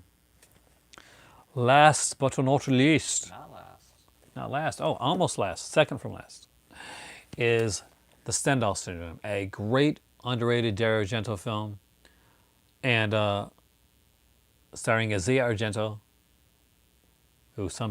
or because it's written like that, some people all call her Asia, but it's Asia Argento. Really cool one. Again, like they talk to Sergio Stavlettis. There's a collector's booklet in here as well. Has Mimi seen Them? Has Mimi seen Them? Yeah, like Romania, French. Takes place in Romania. There's an eye scene in it. I see. I'm not sure actually. I'll ask her when I get back. So this is cool because no, this one's not lenticular. It has got a booklet on here. It's got a Blu-ray. It's got new special features, and it even put this. They probably released this in 2007, so they gave an extra DVD, a bonus DVD with the 2007 featurettes on here as well. So actually, really cool the way they did that. It's a 3-disc edition. I'm a huge fan of Dario Argento. Stendhal Syndrome is a good one. That's one I'm not sure. No, it's a kind of a rapey scene in it, so I wouldn't watch that one with you, but definitely want to check out. Okay, and now to the actual last. Now the real last one. Big boy. And this is one I'm super proud of, actually. That's a really cool case. And this is the Blind Dead collection. The Blind Dead films were done by Armando Sorio, and there's you're going to see some gorgeous artwork on here in here, by the way. So you open it up, and there's all the discs right there. See the discs? Huh? Yeah. And it starts off. We'll start off with the first one, which is Night of the Seagulls. Oh, look at this cover. That's cool. First one is Night of the Seagulls. Look right there. And again, it's got the features are in, like there's a bonus feature disc. Right next to your Coffin Joe box set. I love that Coffin Joe one does. This is the Ghost Galleon. Look at that. Look at the covers on these. It's really nice. Then we come to the third one, probably one of the more popular ones or known ones is kind of Tombs of the Blind Dead. And again, look at these gorgeous covers. Like these are like, Yeah. I would love to have like paintings of these things. Put them. Wooden. I almost picked up the wooden box wicker. Man, I saw it like at a gas station for $9.99. I didn't pick it up. I'm an idiot. It says Return of the Evil Dead, which has nothing to do with Evil Dead, but Yeah, Summer in Time is Christopher Reeve. Christopher Reeve and Jane Seymour. There's the other disc, like Armando de Osorio, director, and it's got like a documentary on Armando de Osorio. There's an interview with him as well, and there's like kind of like DVD-ROM, Farewell to Spain's Night of Horror. And there is the book as well. So, actually a fairly decent size book, almost like magazine size. It's definitely like a magazine. It's like around a 40-page magazine. Do you have the Basic Instinct DVD special edition with the ice pick? I do not. I wish I did. Have you seen Being There with Peter Sellers? Years ago, but yeah. I'm a big Peter Sellers fan. Blind Dead. I think the coffin shape is just really cool. It is very cool. And there we have done 3 collections for you tonight. That's like triple the fun. We powered it in. We like the whole lump. We pumped it up. My tea is cold, but it's so good. I made the perfect tea. This is so good. How was your cookie, by the way? It's actually really good. I can't finish it all in one go though. So this is the time of the night, and this is your last time to get this in for a little bit. Yeah. So we are going to do our regular kind of Q&A. Thanks, Greg. It's a small one, but it's okay. Where you can ask us kind of randomly questions and things like that. Any questions you want? I've seen Return to Mayberry, but I don't own it. I don't own any Andy Griffith at all, actually. And it What kind shows. of tea did I make? I made decaf orange pico because I can't drink caffeine. And I made regular orange pico because I drink too much caffeine. What food do I like to eat and drink? At the moment, plain things because my stomach is very sensitive right now. Well, you like a lot of vegetables. You're not a Yeah, I like a lot of vegetarian, vegetables. but you were a vegetarian for a few years. I was vegan for a little while. I'm actually going to go back to being vegetarian soon, but not at the moment because it's kind of hard to be vegetarian in Korea, and I'm going to go there. So yeah, he's visiting South Korea. So I am. I actually forgot to mention at the end, I had planned last time at the end after I asked everyone to guess where I got my name from, I forgot to mention where I did pick my name from. And I actually picked it from Angel. oh, the character Wesley. Yeah, from the character Wesley from Angel. I actually didn't know that. Visit Japan when you get a chance. I would love to. I regularly watch Japanese TV. I actually speak a bit of Japanese. I took Japanese courses. Favorite TV shows? At the moment, I'm going to guess Angel's one of them. I like Rick and Morty. I Rick and Morty. Morty a lot. We got one more episode to watch, actually. We do. What- Sweet stuff do I like to eat? Fruits. I'm not a huge sweets fan. I like sweet drinks. Is there a remake that there's a movie that I should think is untouchable as far as the remakes go? Yes, actually, Back to the Future. I think Back to the Future is fairly untouchable as far as remakes go. They can do it. It's not going to change my love of Back to the Future, but I think it would be a massive failure. It's just one of those kind of like in its own time. I haven't seen Midway, not the new one. What's your favorite Paul Verhoeven movie? Verhoeven movie. Verhoeven movie? Which one? He's the guy that did What's like. your you did- favorite of his? I'm not sure. I mean, like I'd have to go through them again. Like, I like the obvious ones, but I just want to know if there's anything that's not Real that I'm quick. not thinking of. Uh, I don't have pets other than well, you dad's have the kitty cats. cats. Yeah. I used to have a cat. My cat was Smokey. She died 2 years ago. So, what's your favorite Paul Verhoeven film? You got RoboCop and stuff like that, right? I don't know. RoboCop. Would you go with RoboCop? Yeah, so goes Robocop. Okay, I am picking the greatest Paul Verhoeven movie of all time, Showgirls, because I love Showgirls. I'm joking. I love Showgirls, and I'll be unapologetic about it. Yes, there's Total Recall. Yes, there's RoboCop, but Showgirls, because only Paul Verhoeven can make that movie.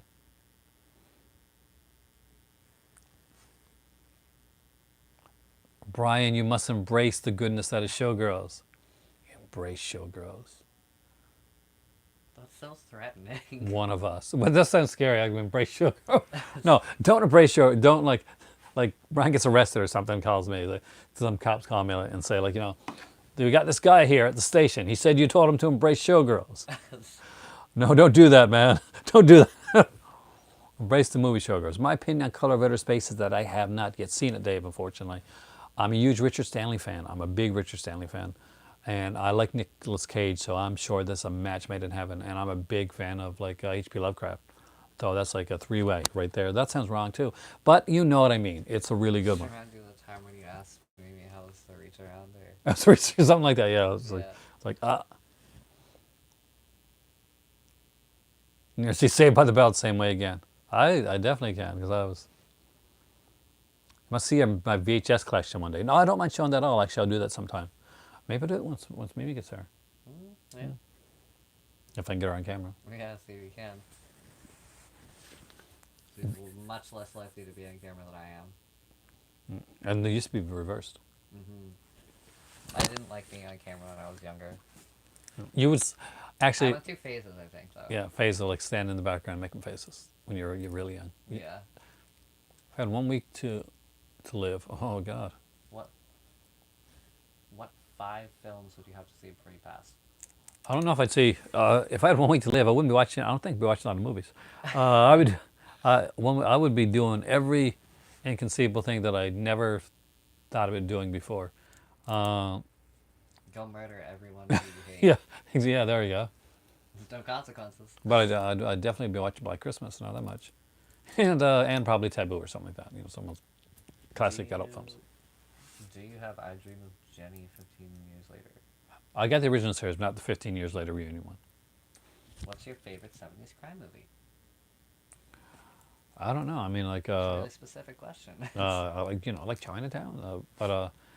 So we'll go with Chinatown. The Long Goodbyes, stuff like that. Is there any must-watch horror films that are VHS only? I'd have to look into that, but there are. Yes, I'm definitely sure there are. French Connection is the other one I was trying to remember. Actually, Amy. Popeye Doyle. Someone suggested bungee jumping. Would you?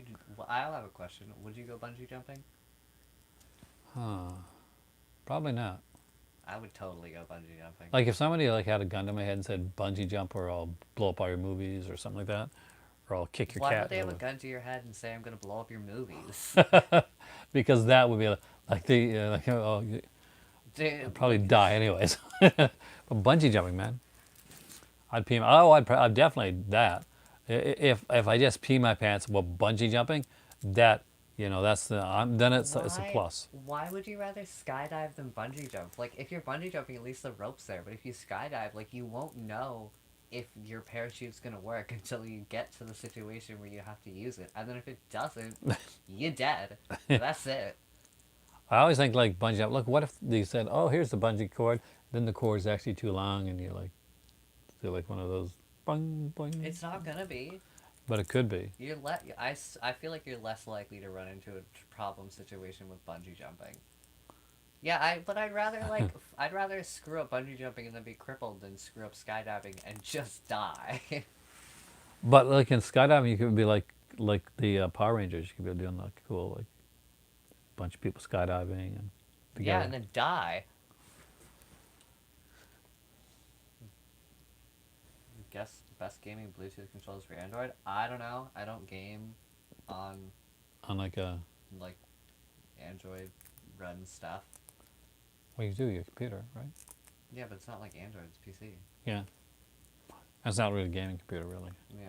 You're looking My at. computer. I actually need to get a new computer before I can start a gaming channel. Do I remember Terminal Velocity? Actually, I do remember Terminal Velocity.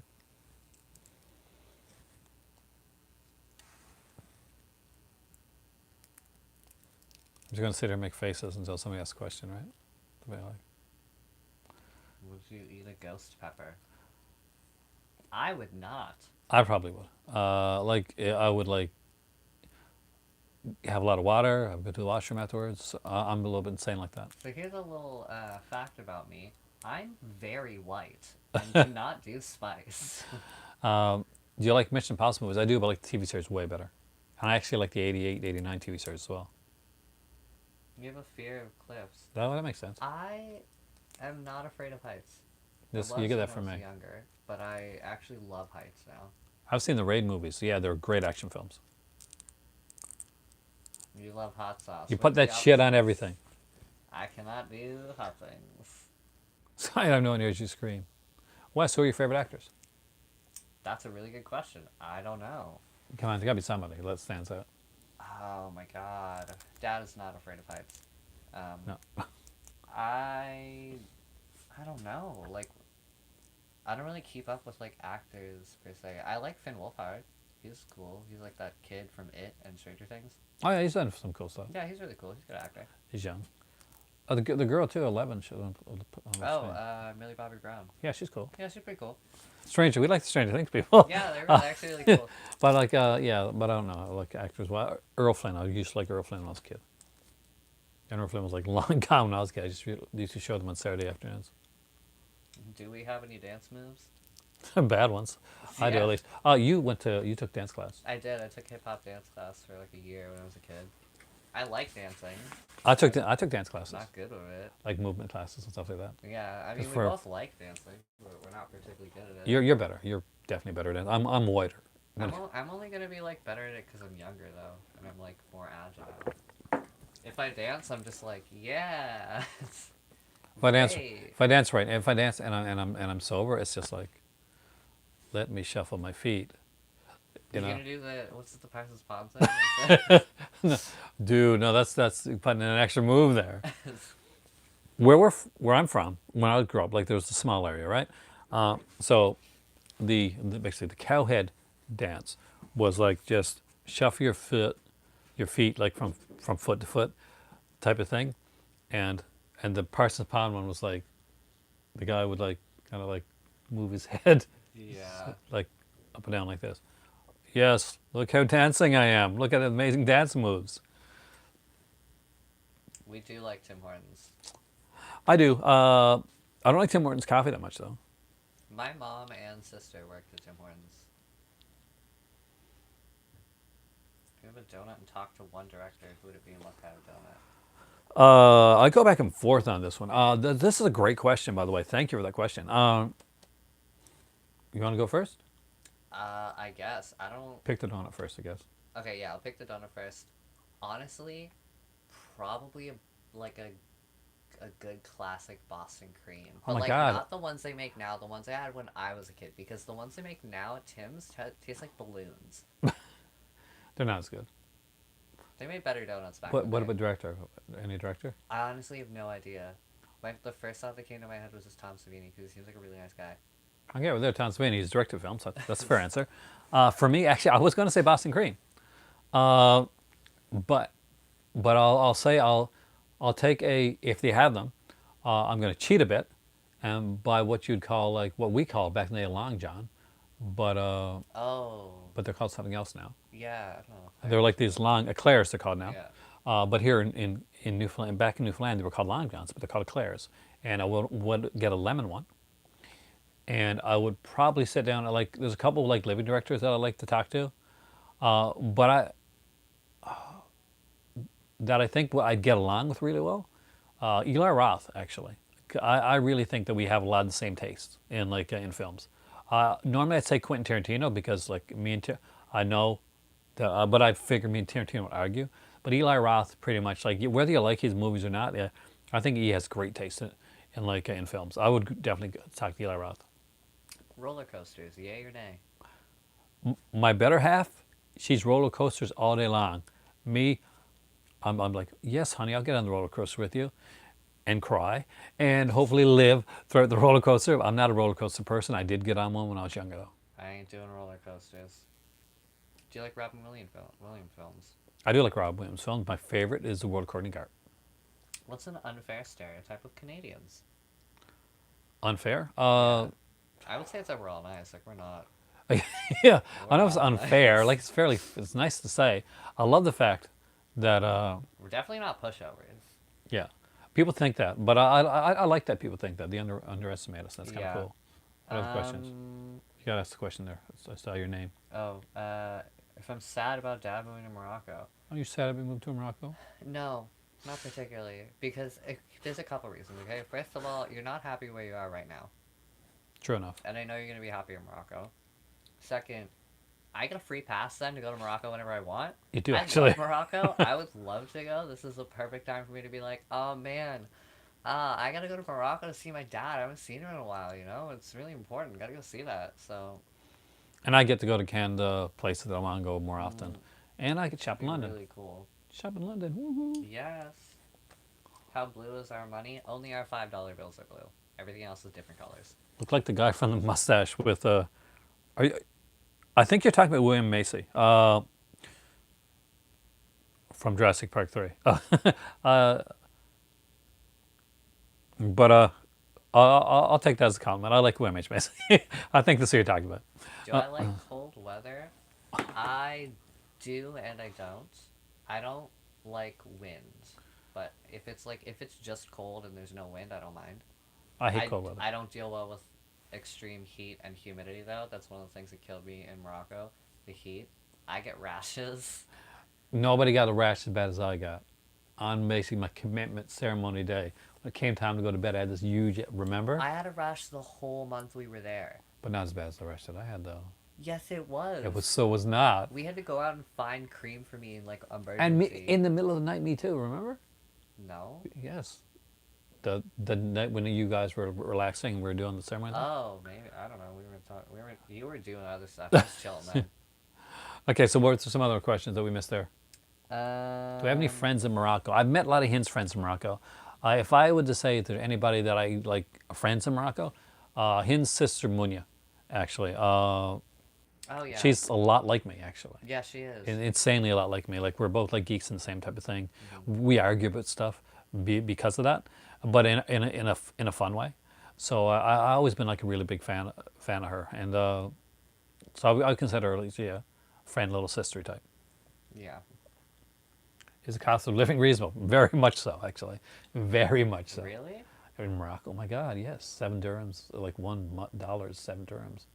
Oh jeez. Yeah, so like if you're making like fairly even like decent money, like I always say, like be making good money or like just fly outside and like work somewhere else, and well even on like on a lower paying job, and you come back to Morocco and yeah, like food, rent, everything's great. There's heavy snow here. It annoys the hell out of me. I hate snow. I used to love snow back in like the days of like skiing and snowboarding stuff like that, but not now. No, I'm older now. I'm crouchier. You don't have time to deal with like 800 pounds of white bullshit. Yeah, exactly. I hate snow. It looks pretty. Not a big fan of shoveling it though. I don't mind snow actually. I kind of like snow, but I mean, if I had to deal with it, like I live in an apartment building, I don't have to shovel that. So Yeah, yeah, that's a different thing. Like if you had a place, you had to like, oh, guess what? You got to shovel like 3 feet of snow before you go to yeah, school. I would. Would be Not so deal happy. with it. Snow. Oh, look how beautiful that snow looks. And then it's like, mother.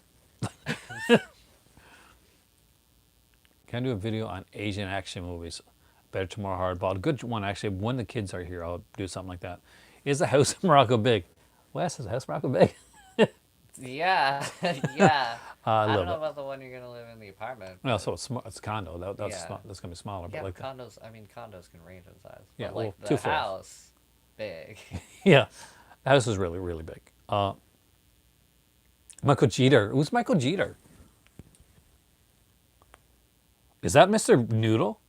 Because I may take offense to that dude. Mr. Noodle? I think he's saying Mr. Noodle, which Look at Michael Dieter. Let's I'm see. pretty sure it's Mr. Noodle. He's dead now, actually. Is it Because he was Mr. on Evening. Noodle? Yeah, it was on. Was he He's got Mr. Noodle? Yes, from Evening Shade. Oh Do my not. god. You don't look like him. Not at all, actually, dude. There's a lot of people that I look like. No, you know who you look like? Well, you kind of look a little bit like one of my professors at school. Well, everybody know who that is. No, but honestly, like you guys act the same, like you dress the same.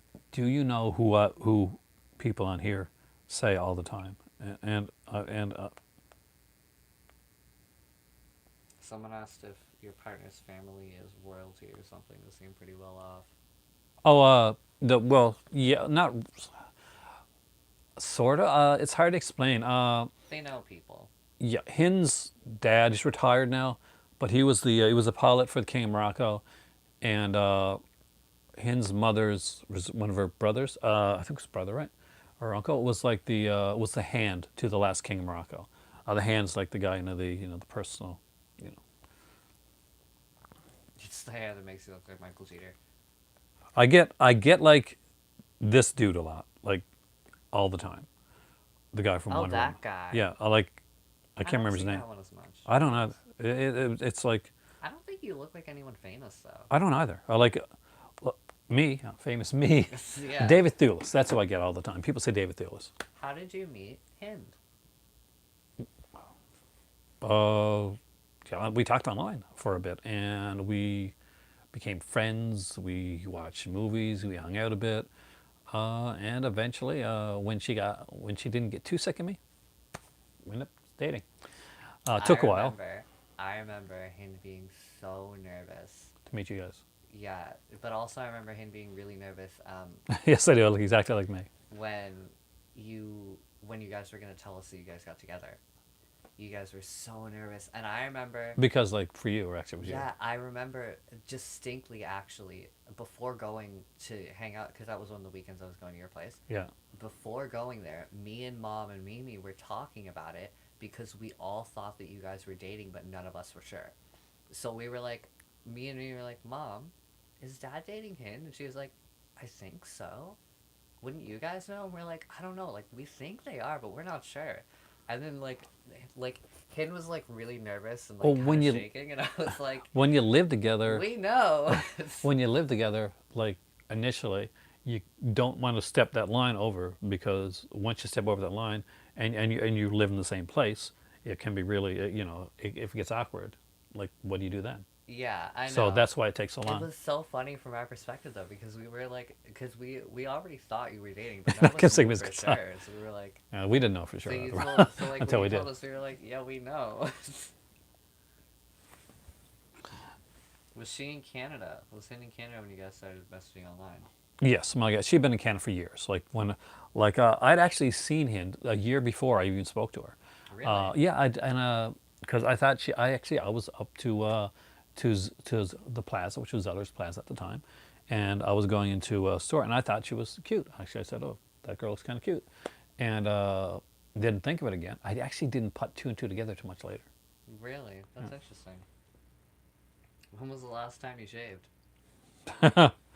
I shave a bit. Not in the in wintertime. I do tend to keep more on. I don't shave any. I never shave it all off.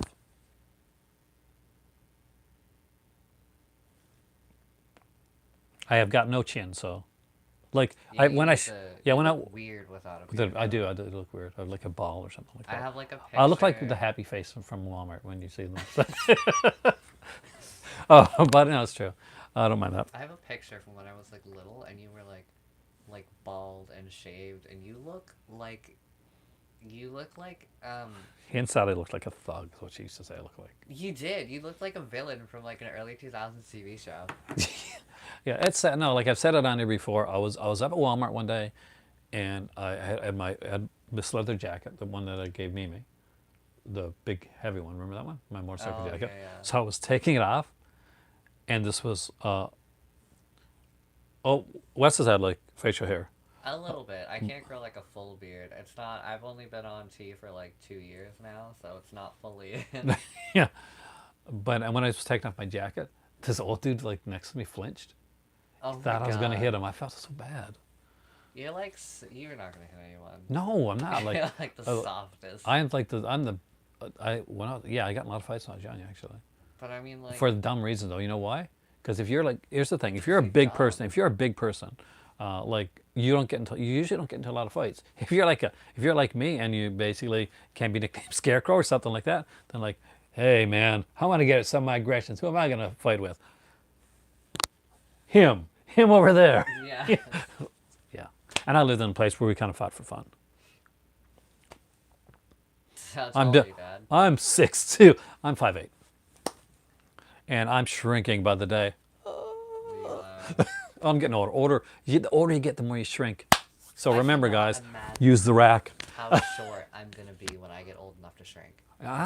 You'd be surprised. Like there's ways to get around stuff like that. I'm 5'2". Actually, look like the guy who played Max Headroom. I used to get that a lot when I was younger. Actually, you're talking about Matt Frewer. He's a Canadian actor. Actually, Canadian American actor. But yes, I actually used to do me and my cousin Roger. Roger has like keyboard. He's big on like Yeah. keyboard. So on his first keyboard that he had, we were big Max Headroom fans. So we'd like write like stories, Max Headroom stories, and I would do the Max Headroom voice. Uh, Yeah, actually, I had a friend online, and I remember talking to her, and I was like, we were talking about our heights, and I mentioned, I'm like, oh, I'm 159 centimeters. And she was like, what? Like, I got the impression that you were gonna be like 175, which is like at least 5 inches taller than I am right now. And I'm like, no. How often do I have seizures? I have petite malls. I don't have a lot of like grand malls anymore. Knock on wood. Uh, and someone asked me if I liked Rush. Yeah, I do. But I used to like my cousin really loves Rush. My cousin Roger, and we're like brothers. Yeah. Yeah. And he's definitely like your uncle, like type of. Oh, yeah, for sure. Actually, for a number of years, I thought he was actually Did you really? Yeah. Raj's the type. If you were ever getting picked on, Raj would be the type that like, and he's super quiet. Raj would kick ass. Like I know Raj, and like Yeah. people don't see it because like he's so quiet and like stuff. But yeah, no, Raj Yeah, is a I guy can see would that. back to back in the fight. Like me, like we would have fun with that. Okay, yeah, that makes sense. But yeah, he loves Rush, and I used to like make Rush jokes all the time because I'm a dick. But we're like brothers, so we kind of like ragging at each other a bit, especially me. Like I would always like try and like make him laugh, and I would always pick the most inappropriate times to make him laugh. So we were drinking cocoa one day, and and yeah, and it was really hot, and it went out through his nose. So yeah, that was me Oh my god. as a child, as a teenager. That is a child. I'm still a child. Yeah. What did that tell you? Dr. Who quote is? Oh, What's the use in being grown up? You can't be childish every once in a while. Oh my god. I've seen the Drew Barrymore movie Far From Home years ago. Yeah. I don't remember much about it, but I've seen it. Uh, do I have siblings? I have two sisters. Half sisters, but full sisters they are. I have a sister. Both are younger than me. But most dinosaurs are too. So I got like a sister Raylan and a sister Melissa. Both of my sisters are way better looking than me, which is a big feat because awesomeness. You got that right. But they are. I've got like very good looking siblings. I guess. Ray was like always like the She was and pretty Melissa when she too. was younger. What's she still? She's still pretty, yeah. Yeah, No, I just mean, that sounds like wrong. When she was younger. No, I was saying like pictures of her. Yeah, when she was- young. Like she's pretty. Yeah, well, she was going into modeling. Did you know that? And like, but like she hated it. Oh yeah. She so hated it. She's like, are my sisters musical? Probably more musical than me. Melissa probably is. Not so much sure that Ray is, but Melissa my dad was a musician. So if anyone's musically talented, it's probably Melissa. My mom On my mom's side, there was not a musical talent. I don't think. Like my mom's a decent singer. I'm not sure if she can sing now, but when she was younger, she was a decent singer. I don't have any. Like, And my grandfather was good at jigging, which is a type of dance. nope. No, we're Canadian, born and bred. Canadians do. I've never even been to the United States. I have, but was when I was much younger. One of these days, I hope to go back to New York and like just look around. I haven't been to New York. I mean, go to New York, not back. That sounds My right. best friend in middle school wanted to like live in New York. Probably not anymore. Nope. But eventually. Are we watching a movie tonight? What do you think? Maybe, probably. It's pretty early. Yeah, we're probably I know we're watching a Rick and Morty episode, and we'll probably watch a short film tonight as well. And by the way, we love the Q&A section of this. This is like our favorite part. Yeah, I love This this is part. his favorite part. I love Q&As. So we like your questions, by the way. I do. I like it. And did you divorce? Yep, or I wouldn't be able to be getting married again. Yeah. It would have been really awkward. But it's really weird. What's the first place you want to go in the U.S.? Where, if you ever went to the United States to visit, where would you go? Because I know you don't want to live there. You already told me that. Oh, jeez. L.A. L.A. Maybe. I want to I'd go like to go to a couple places. California for me, and then like probably New York City because I want to see like the. Well, I want to go down. I want to see the the streets. I want to go to look. Drink some wine. I've never drank wine. Not getting into. We're not talking politics We don't here. talk politics. Not on this channel. I've never drank wine, actually. I keep saying I want to try wine. I just I'll have to became go to Hawaii, Dave. of legal drinking age, like, last year in June. That was So, like, definitely the first time that you ever drank, right? No, it wasn't. No. I had a drink once before. I didn't do, like, the teenage drinking. I wasn't, like, that type of kid. Hey, I didn't meant it. Hello? I never drank as a kid. I was at home praying. No, I drank as a kid. sure. I drank, but it was mostly beer. First thing I ever drank though was Beer's like was gross. vodka. You don't drink. Drink. You're straight edge, What do Brian. you I do? respect that. Actually, that's really Drink cool. that smoke. What do you do? Mimi was straight edge for years. Yeah, I was and then she got like she hit her 19th birthday, which is legal drinking age in Canada, and her girlfriend at the time was like, "Let's get you drunk," and she got blackout, vomiting drunk, like terrible, and it has only happened, I think, twice to her, Yeah. and she was like, "This sucks. This yeah. sucks." I like I love the fact that Mimi was like was straight edge for a long time. It was like super cool though. Really, yeah. Yeah, it was actually pretty cool. Used to go to Canada just to party. Some people did that actually. Legal drinking is 18 in Quebec, really. You're in Quebec? Nice. Someone here says they were born in Nova Scotia, raised in Toronto, and living with you. Oh wow. Dave James. We're born in Nova Scotia. So like Phelan, Montreal. I have to say, and I'm gonna Greg, you can either back me up or not on this, but out of all the places that I've ever like visited and stuff like that, Montreal had the best looking girls. Like it is insane how attractive the girls in Montreal are. Hey, Dad, was I obedient as a child? You were more of a handful than Mimi was. Yeah. Mimi was super quiet. Neither of us were you were particularly crazy. No, you were never like going out being wild or anything like that. No, But you were like a bit of a like when you were a little baby, you were kind of like you threw a lot of temper tantrums. Yeah, I had a temper tantrum problem as a kid. And I think it's because I didn't understand the economy. And I was like, why can't we have everything? And you guys are like, because we don't have money. I mean, as a teenager, I wasn't bad as a teenager. No, you were a typical teenager. You're like look, I know everything. I did know everything. No, I didn't. I still don't know anything. No, I don't either. That's the thing. When you grow up, you realize, hey, you know what? They think, well, when I get older, I'm going to know everything. You're like, no, you're not. I think it's like as you I When think like you start out thinking you know nothing. Then when you get to a teenager, you're like uh, I know, of course I know stuff. And then the older you get, the more you realize I don't know anything. and then you become like super good with it. You're like, you know what? I don't know Jack. Pretty cool. Have I ever pranked my dad?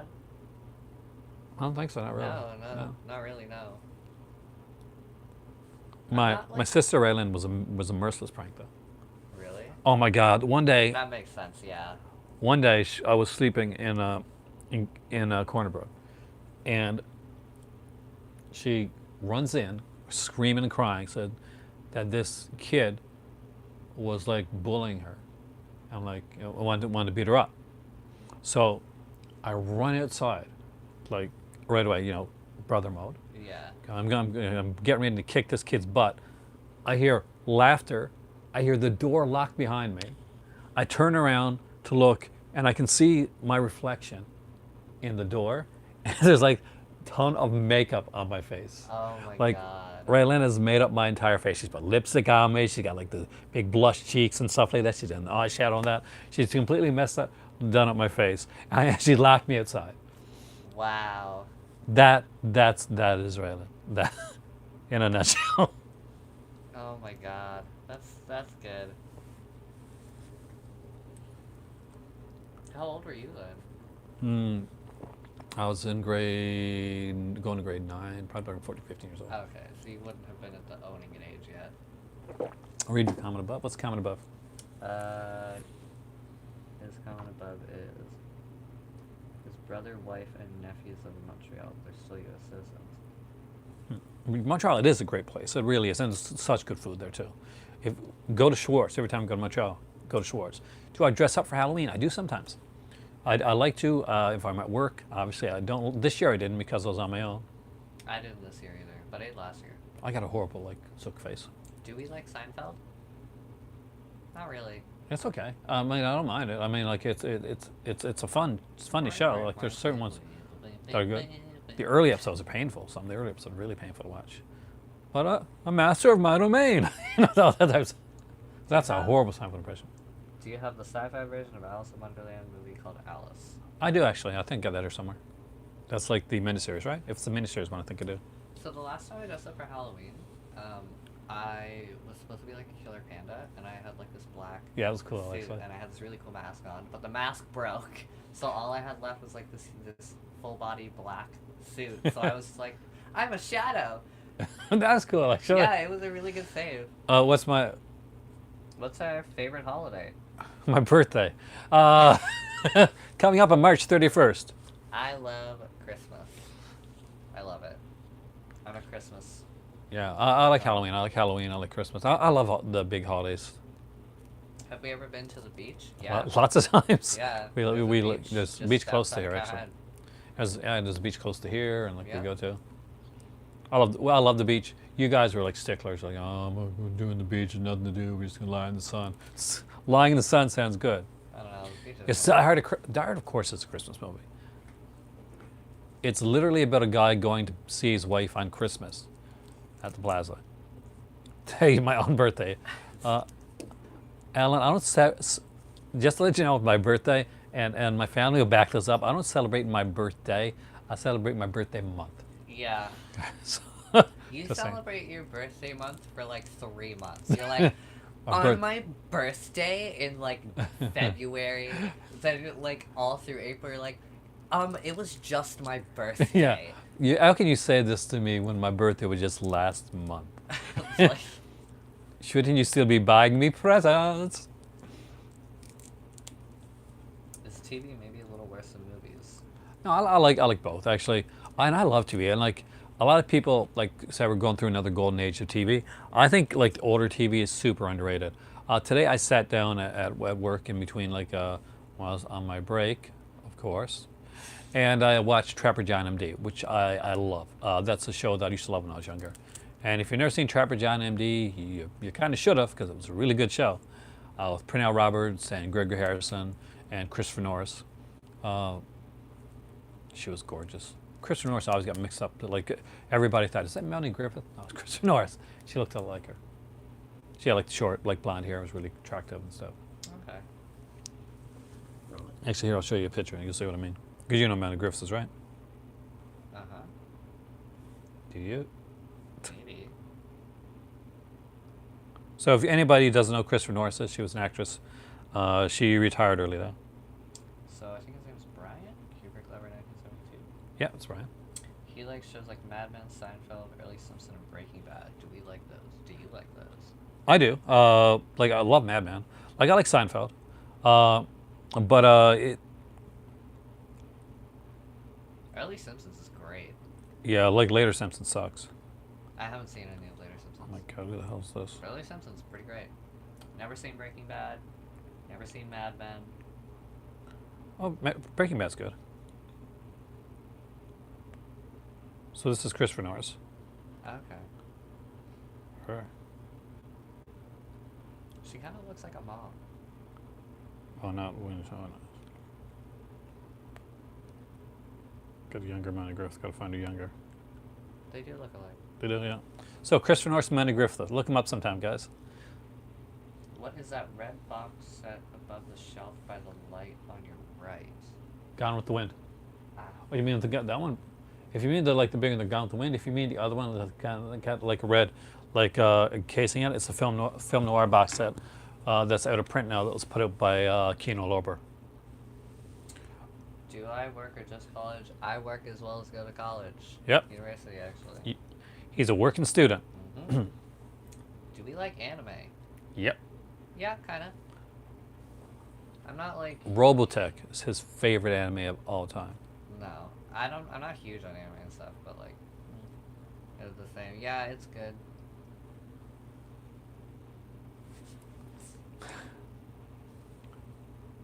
Show us what?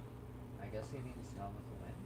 Want to grab it? Something else about it? Gone with the Wind or the film noir set? Wes, what do I do for work and do I like it? I work in a map store and I actually do love it. It's geography with Yeah, geography major. Working in a map store. My goal is cartography, so I'm working in a map store. It works. Also, people at my work are really nice. The job's really good and pretty easy. We don't get a whole lot of customers this time of year. That's true. Okay. The film noir set, not the. Oh, So one over there by the Friday 13th.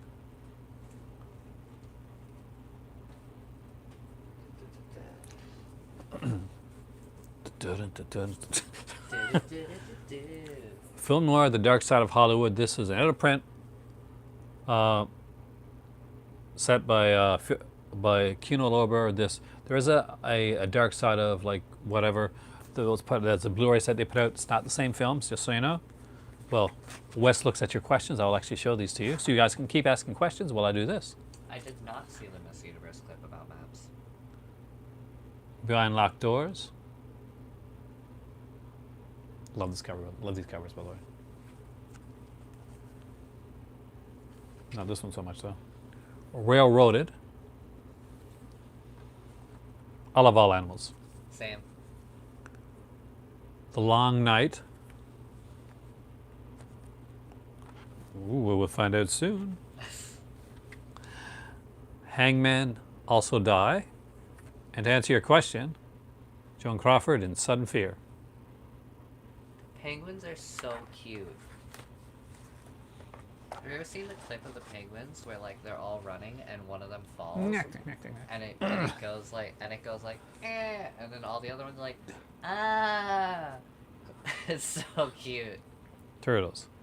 I don't like turtles that much. T-U-R-T-L-E power. T-U-R-T-L-E power.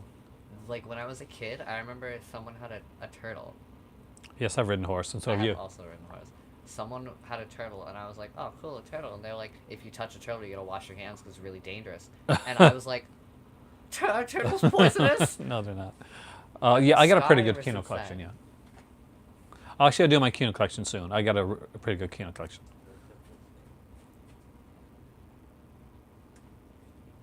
I wouldn't say overly large, but yeah, I got a few, and a few box sets from Kino too as well. I'm a huge Kino fan. My better half, Hind, is a huge Kino fan.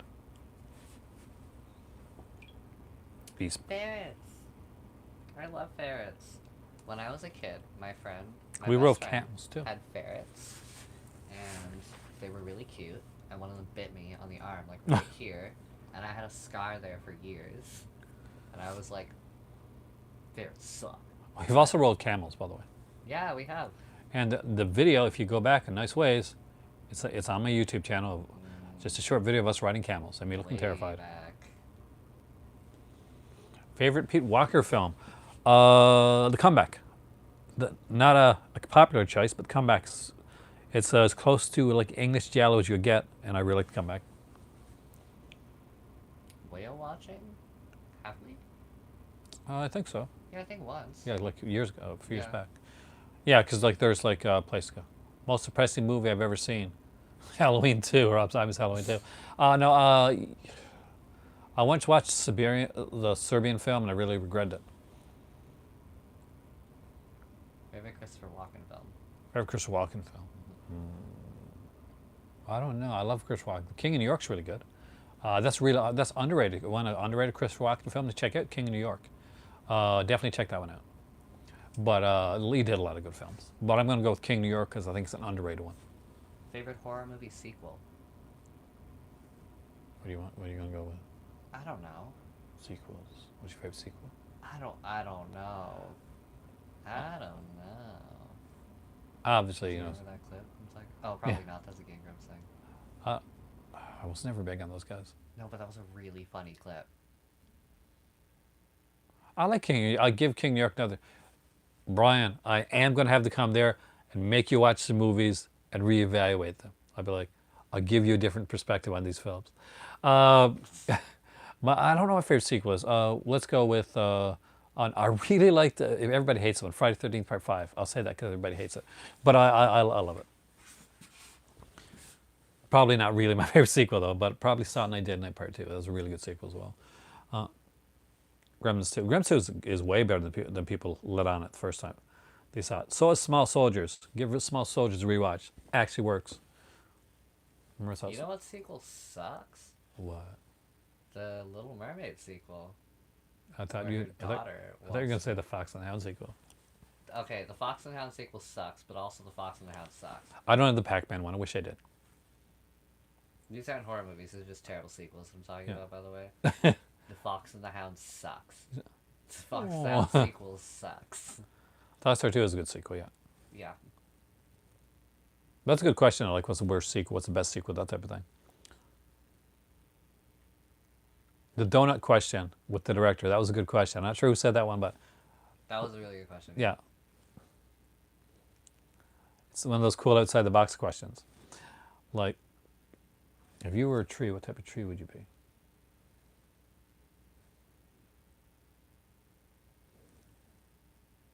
Oh my god, I don't know, like maybe an evergreen? Because I'm just boring. Like the Not same boring. way around. So I mentioned View to a Kill. Is that your worst? That's not the worst sequel. Quantum of Solace is the worst Bond sequel. I want to go with that one. Toy Story 4, is that the one with the living spoon? Yeah, I haven't seen that one. I haven't seen it yet either. I thought it was like a spork. Oh, maybe, I don't know. I haven't seen it. Did you know they animated the bloopers in Toy Story? Yeah, of course. That's cool. Pixar goes hard. Strike Back's a good sequel.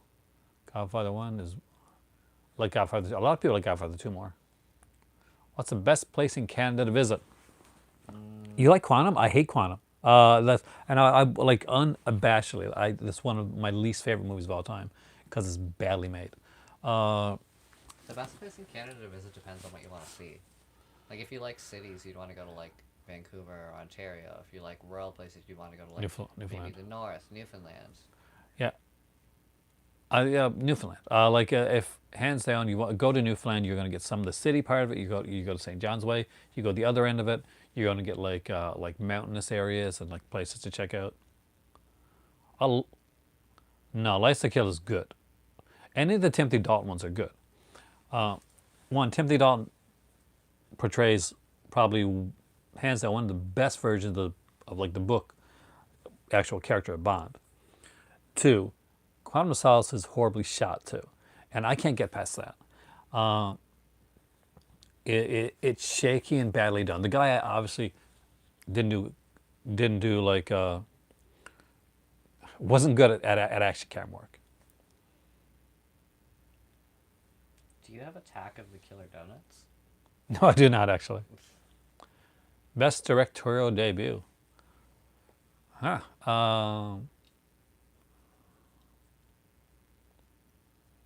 Tarantino. I'll go with that. Tarantino, I think, was best directorial debut, I think. I trust your opinion on that. Like, there's a lot of great directorial debuts, but like Tarantino stands out. Roger Moore's the best Bond. My better half thinks Roger Moore's the best Bond. Uh, I'm not. I go back and forth on who I like best as Bond. Uh,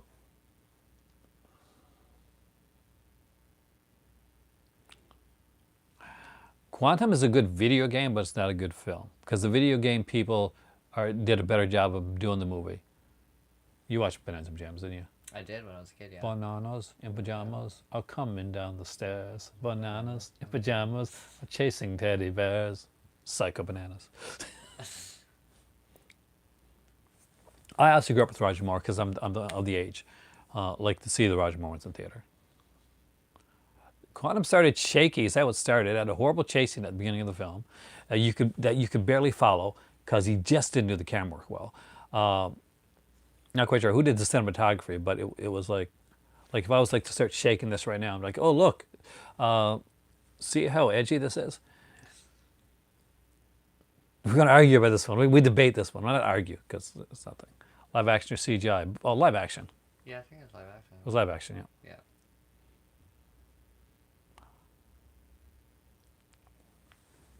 Like I know my Bond stuff. I'm a Bond fanatic. Yeah, you are. I remember you used to have like a 007 name or something. Yeah. Well, I do. My Instagram is Charm007. Right, yeah. Right. I grew up with like Bond. I used to see him on theater and stuff like that. Have I played Until Dawn? Yes, we did. We played to get the different endings and stuff too. They were fun. I haven't played the real shooter version yet, the one on VR, but I do want to play it down the road. Yeah, it'd be cool on VR. Yeah, because I got the VR system. Really? Well, you didn't see that upstairs? I got PlayStation VR. And you scared the crap out of me, by the way. Yeah, sorry. I'm guessing it's the new Casino Royale. I don't think anybody's going to say like that Woody Allen Casino Royale is my favorite one. As far as because fun little film, not a good Bond film, or no, and definitely nobody's going to say the original. Well, that 1950s Casino Royale where he's called Jimmy Bond, that's the thing. Totally a favorite. Jimmy Bond. It's American. Oh my god, that's Yeah. awful. First of all, the name Jimmy is just a bad thing to start. What movie has my favorite DVD cover art? Oh, Warlock. I got asked this earlier, and I totally got stumped on it.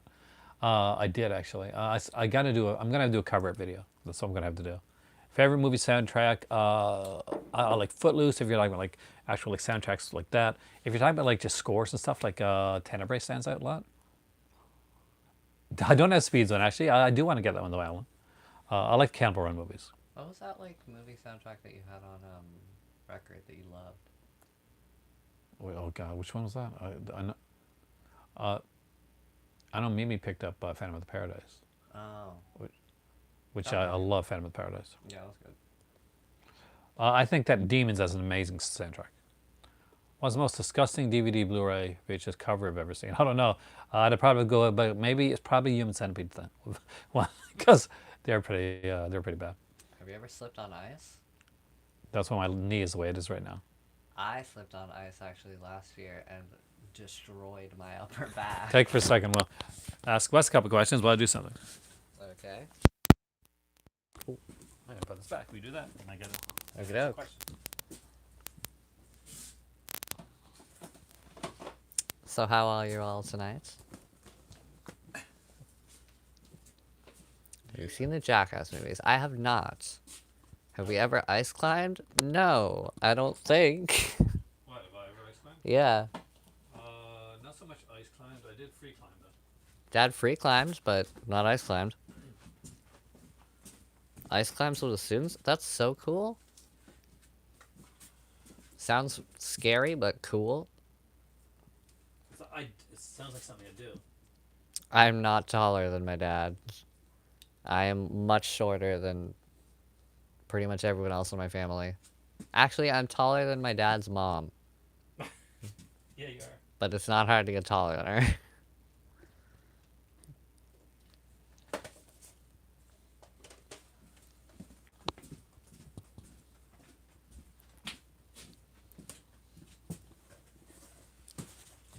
I probably wouldn't let his climb. Yeah, no.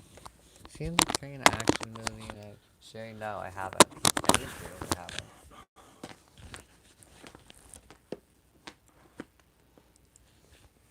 I will tell her. She's asleep right now, but I'll tell her. Yeah. I would, bro. I'm so clumsy.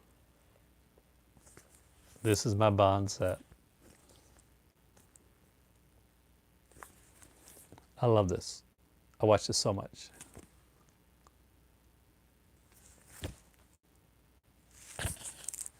Hug my Bond set.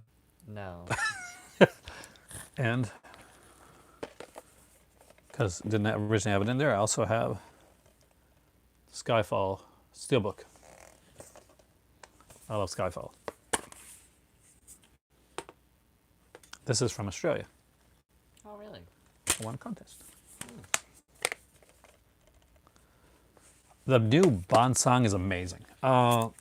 It it is Billie Eilish. No Time to Die. It is definitely a throwback to the Bond songs of the Roger Moore era. I wish I was rich. I would kill to be rich, but I don't think I'd kill. But I Best Bond villain. best Bond villain, Ernest Stavros Schofield, uh, for sure. You can't, a lot of great villains, Doctor No, and that, but and of course Goldfinger is amazing. Do you expect me to talk Goldfinger? No, Mr. Bond, I expect you to die. Uh, but yeah, Blofeld, he definitely took the most out of Bond. Will I get the Daniel Craig 4K collection? Yeah, probably. Worst Bond villain? Christopher Lee, unfortunately. No, no, second worst villain. The guy in Quantum of Solace. The guy that decided, like, oh, listen, oil's the new, no, water's the new oil. Oh, good Lord, yeah. Bond's pretty cool.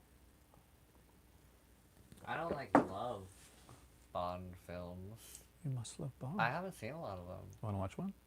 No. Watch one right now. No. You can watch it right now. We can get intent. We can do a Bond marathon all night. No. Actually, I like Robert Carlyle in World's Not Enough, Drax. Welcome back, Drax, by the way. Not my favorite film, definitely. Robert Davi was an amazing villain. I would like to say Lee was one of the best, but sadly, that was one of the weaker films, in my opinion. Like, Children of the Corner. Bond. Good one, Greg. Yeah, Bond all day long. Yeah, I would Bond all day before I'd corn. Would you so a Bond with a dragon? Oh my god. Rick and Morty joke, guys. That was disturbing. I see Golden. I like it, but I don't love it. I wanted to like it a lot more. There's great sequences in Man with the Golden Gun, especially the ending. The sequence, great ending. The Hall of Mirrors, that's fantastic. But out of the earlier Bond films, was one that I kind of like. Like a lot of people ragged on Moonraker early on. I actually didn't mind Moonraker, but Man with the Golden Gun is my lesser, like in the Moore films. That's just my opinion. Is that me? Yeah, the movie Oblivion. You have the Tom Cruise movie Oblivion. I don't guess got any Tom Cruise movies. No, I don't think Wes has any Tom Cruise movies. Wes usually gets movies that are kind of like a little bit older, stuff that he wants to see. Yeah, I don't really get a ton of movies. I love Die Another Day. That's unpopular opinion. I think Die Another Day is a fantastic Bond film, and I don't get the hate for it. Like one of the things about Die Another Day that people didn't like is they said, "Whoa, what's this? Invisible cars, ice palaces? How unrealistic!" It's James Bond. Like a lot realistic. Of things are gonna be unrealistic in a James Bond movie. I can't believe like the guy that like water skied like on like these huge waves and fought guys with like killer rays and stuff like that, or would it be unrealistic?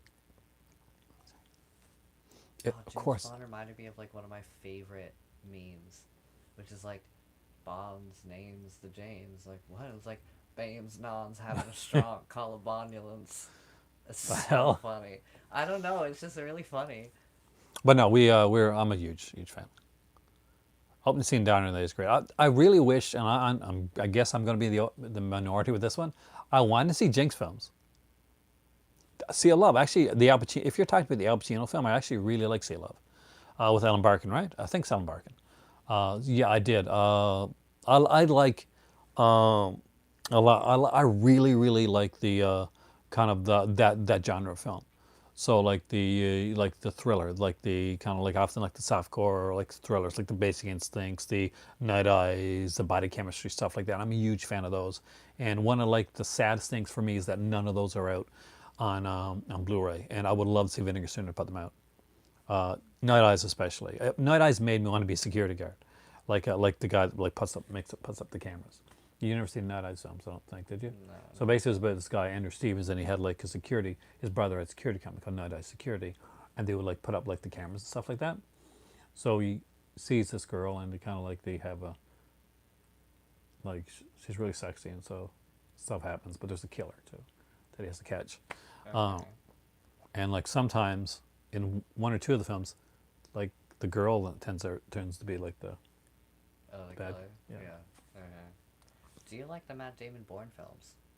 they're okay. Better than the Jeremy Renner Bourne film, which I went and saw in theater, by the way.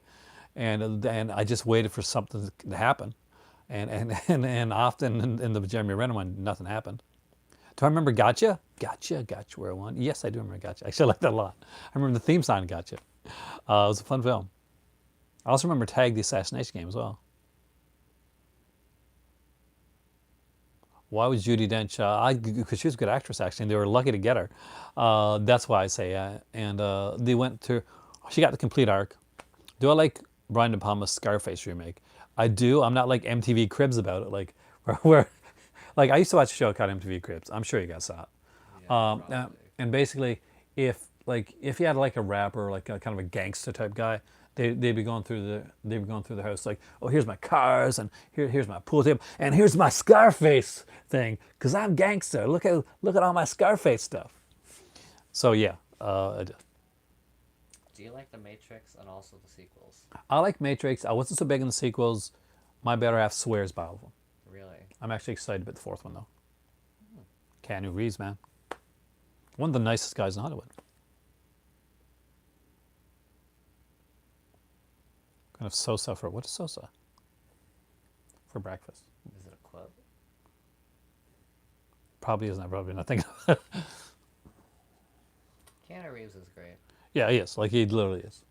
And he's a nice guy too. He's like one of those guys that actually is nice. Say goodnight to the bad guy. He's like whenever I Scar, I'm a big wrestling fan, too. So whenever I think of Scarface now, I think about like I always think about like oh God, you know, he's killing me. Hold on a second. One of my favorite wrestlers of all time, Razor Ramon. Scott Hall. Say hello to the bad guy. Like, hey, yo. I love Razor Ramon. Lewis Switcher says great to see you again. Long time. Hey, welcome. Welcome back, man. And thanks for coming in. Did we miss any questions? No questions, comments about stuff. Uh, There we go. Okay, wrong with the no. I would love to though, because they were fun. Razor, no, Owen was amazing, Lewis. I was a huge fan of Owen Hart, and he was a great wrestler, but he never really like people ask like why didn't Owen Hart, like he was such a good wrestler, why didn't he go farther or get like more, like Owen Hart wasn't really the guy that like wanted to be the big wrestler as much as some of the other ones. I eat at McDonald's too much, but no, not very often now. Scarface and RoboCop are very quotable films. I'd buy that for $1. That's a RoboCop quote. Ah, okay. That's where that comes from.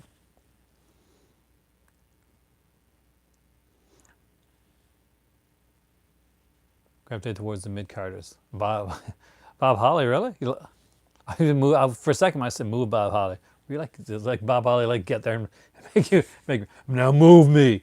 Because Bob Holly's one of those. He's a bit of like a. I like Bob Holly. He was a bit of like a, apparently a bit of a jerk behind the scenes. But do I exercise? Not enough, but yes, I do.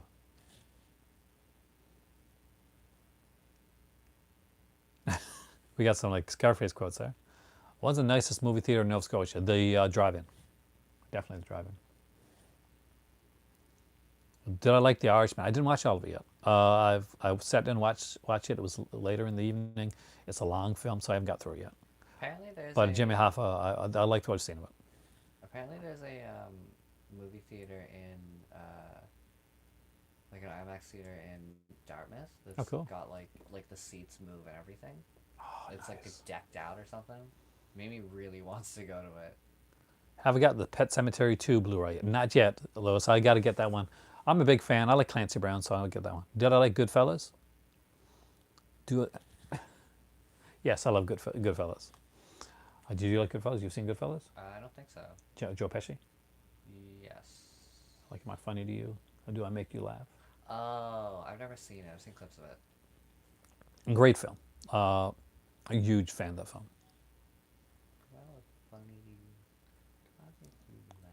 Still, the best quote like about something like that is Sid Haig in Devil's Rejects. So, kid, do you like clowns? Do you find clowns funny? Do they make you laugh? Clancy Brown made that. Oh yes, Clancy Brown. Clancy Brown makes anything good. Do you have any movies in my living room? I do actually have some upstairs. I actually have two glass display cases. You have two. Yeah, the one in the corner too. But there's a big one. There's one in the corner. You pass it every day when you go to bed. Oh yeah. Okay. Right. The one with the zombie head from The Walking Dead, right? Yeah. Caddy. Do you like Jackie Chan movies? I love Jackie Chan. Biggest Jackie Chan fan that I know is Roger, my cousin. Really? Huge Jackie Chan fan. He's got his book and everything. He's like amazing. Really? He knows more about Jackie Chan than I forgot. Than I know. Than I forgot. He's probably forgotten more about Jackie Chan than I know, actually. I had no idea he was son of Jackie Chan. Oh, yeah, big time. Damn.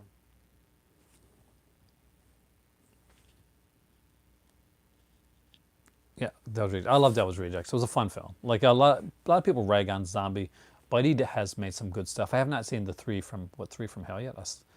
Maybe we watch that tonight. Yeah, wait, have you seen the other ones though? Have you seen like House of Thousand Corpses? I don't think so.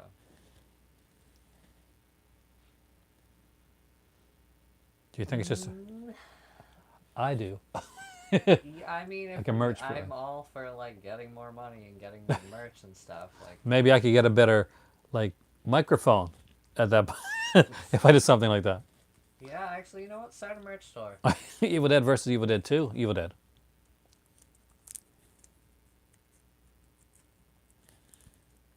I'm a huge Bill Moseley fan, so that's the Lords of Salem is my favorite of Rob Zombie's films.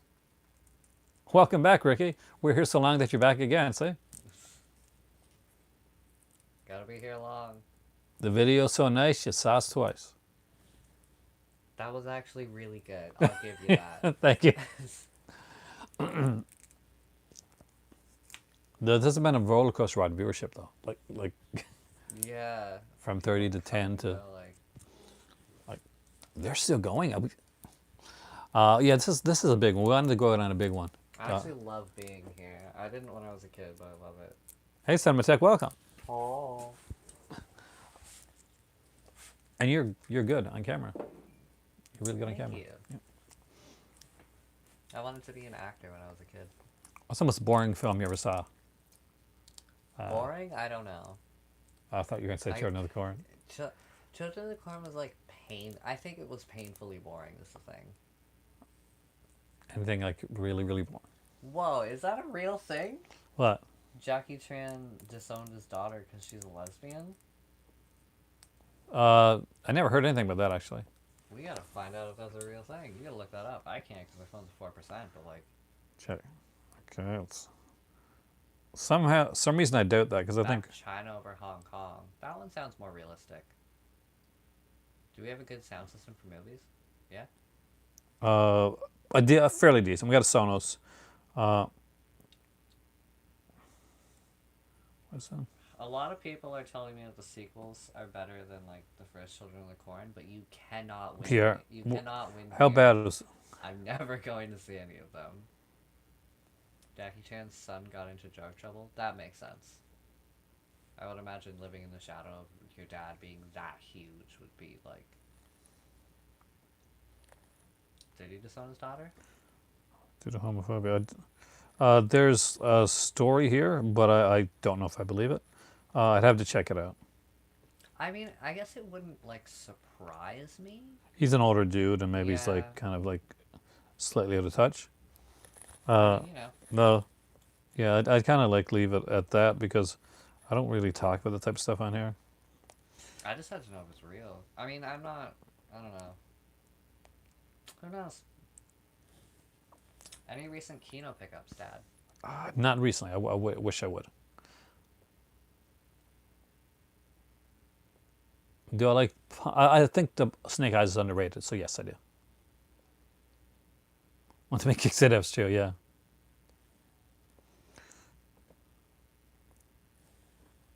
Favorite Norwegian film? Is Dad Snow is Norwegian than those?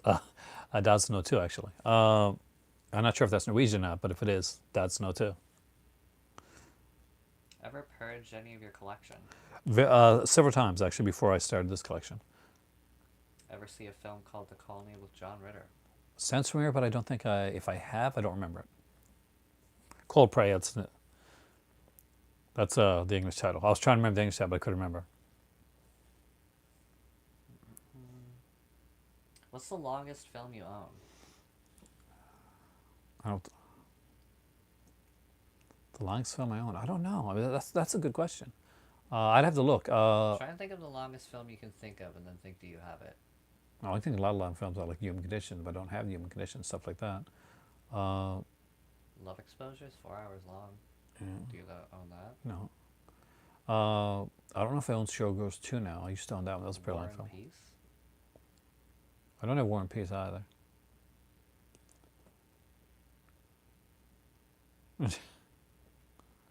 Am I a filmmaker? No, I wanted to be. You didn't you but I make didn't. that one film that What? didn't like work out? That only ended up being like a couple minutes? Cause 15. Oh, I didn't make it. I wrote it. oh yeah, I wrote right. like 5 films for Yeah, that you company. wrote- Well, that's like close, but no, but like, didn't you direct a film or something? I know I directed some like plays when I was younger. I didn't direct any films. Uh, Dad's secretly. This is all a front for his secret underground business of writing and directing dozens of films. yes, that's it. I got like a bit. I'm actually a gigantic like like a secret was it like porn director or something like that. Fight Club. I would love to make films if I the right place, the right connections. Yeah, I think I could actually do a decent film. Dom DeLuise? Who? You know, you know how small I am. Do you know how big Dom DeLuise is? I don't think Alan likes me very much. That's what I think it's coming down to. I love the Stepfather films 1 and 2. Part 3 is a bit of a painful watch, actually, but I can watch it. It's cheesy fun. Someone said they think you'd be a good horror filmmaker, and I think they're right. That is, yeah. I'd love to do an exploitation type film, like horror, that type of thing, thriller. Do you watch boxing? I don't watch a lot of boxing. I used to watch a bit. My grandfather, he's passed on now, was a huge boxing fan. Used to watch. He used to like, but Maybe likes MMA. yeah, I definitely like him. I watched some MMA. I almost did MMA. Do you like Don Rickles? Actually, I like Don Rickles. I would have sucked at MMA though. I would have got my ass kicked so quick, so quickly. Like not even joking, man. I would have been like shortest fight. You think like the fight with like the dude from wrestling was like short, like no, that CM Punk short fight was short. No, it'd be like this. Hey, bang! Oh, I'm down. I'm gone. One of my friends in first year tried to get me to join like jujitsu because he thought it would be cool or something. Do I have a least favorite label? Yes, I do. It's Dark Force. I've talked about that in a bit. I don't know any of their films either. Drew winning the Rumble was the best decision. I was so stoked about Drew McIntyre winning that Rumble. And I hope he beats Brock.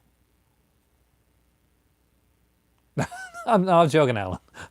Don't worry. I'm just joshing with you.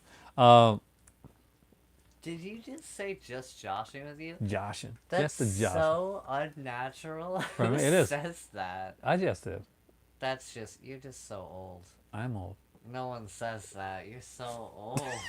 Let me get my walker out. What's your favorite I like the dog? titles, but it's the guy behind Dark Force that bothers me. Cinematech. It really, really bothers me. What was the question? What's your favorite Don Knotts film? I don't know. I really liked like Hot Lead Cold Feet. I liked Apple Dumpling Gang when I was a kid, and the Love God. I think that was one of them.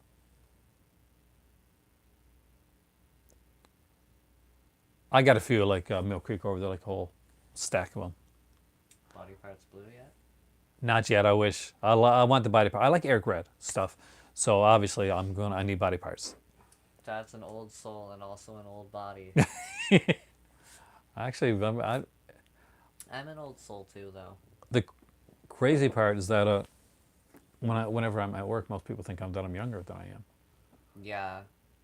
I think you're an older body than you are a soul. Oh, I creak. Yeah. That's why most of my friends are younger, I think. Yeah, I watch movies and play video games. Of course, my friends are going to be younger. Yeah. What's the most underrated Hitchcock film? You'd say Marnie? Are there any physical media stores in Morocco? A lot less than there used to be. There used to be like a really good one there, a Virgin Records store. It had a lot of physical media. They took all the physical media out of it. So I don't think there is a lot of physical media in Morocco right now. Who would win in arm wrestling? Between who? Between both of Between us? us, Dad. Yeah. I have noodle arms. Do you have Tron and Tron Legacy? No, I've actually never seen Tron. Cool movies. I've heard they're cool. I'd like to see them. Eric Roberts. The sixth one would be, I'd probably get Eric Roberts in it. If I was making a film, like two people I would put in it for sure, 100%, is Felissa Rose and Tiffany Shepis.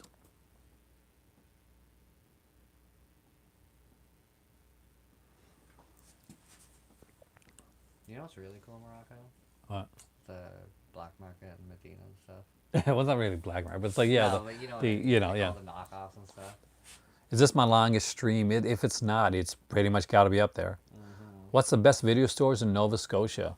Well, I would say I got to go with Sunrise Records being with Taz coming in as a close second, I guess. As far as I know, the ones that I know for anyway. What's your favorite comedy film? I have no idea. I have seen a You lot don't of comedy know. films, but I have no idea.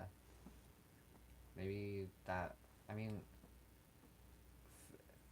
I don't know. In terms of like being funny and stuff, like, no idea. Maybe something by Mr. Bean. Mr. Bean. I just really like the Mr. Bean movies. Like comedy wise, I always loved I love the Airplane film. I picked the wrong day to stop sniffing glue.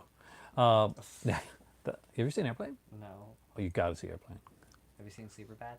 Oh, I love Superbad. Of course, Superbad. Booksmart I liked as well, by the way. I really like Booksmart. That was a really fun film last year.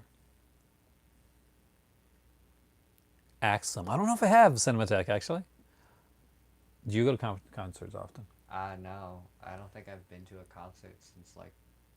I haven't been to a concert in ages. I haven't gone to a lot, actually. I haven't been to a concert since apparently you took me to a concert when I was like a toddler or something. I have like never gone. Naked Gun. I love Naked Gun TV series, too. Like the, that was fun. Oh, yeah. Police Squad was called. And of course, there's the fun ones. So Top Secret. Do I have Anna Music and Anna Music 2? I don't, actually. See, there's a lot of movies out and I got to pick up yet that I still don't have. 4 concerts in about a year, jeez. You know what concert? I'm I'd jealous like of to you, go to? Amy. I'd like to go to a Mariana Trench concert. They're cool. They're really cool. A Mimi band went to I them. like. Mimi hung out with them. Yeah, I know.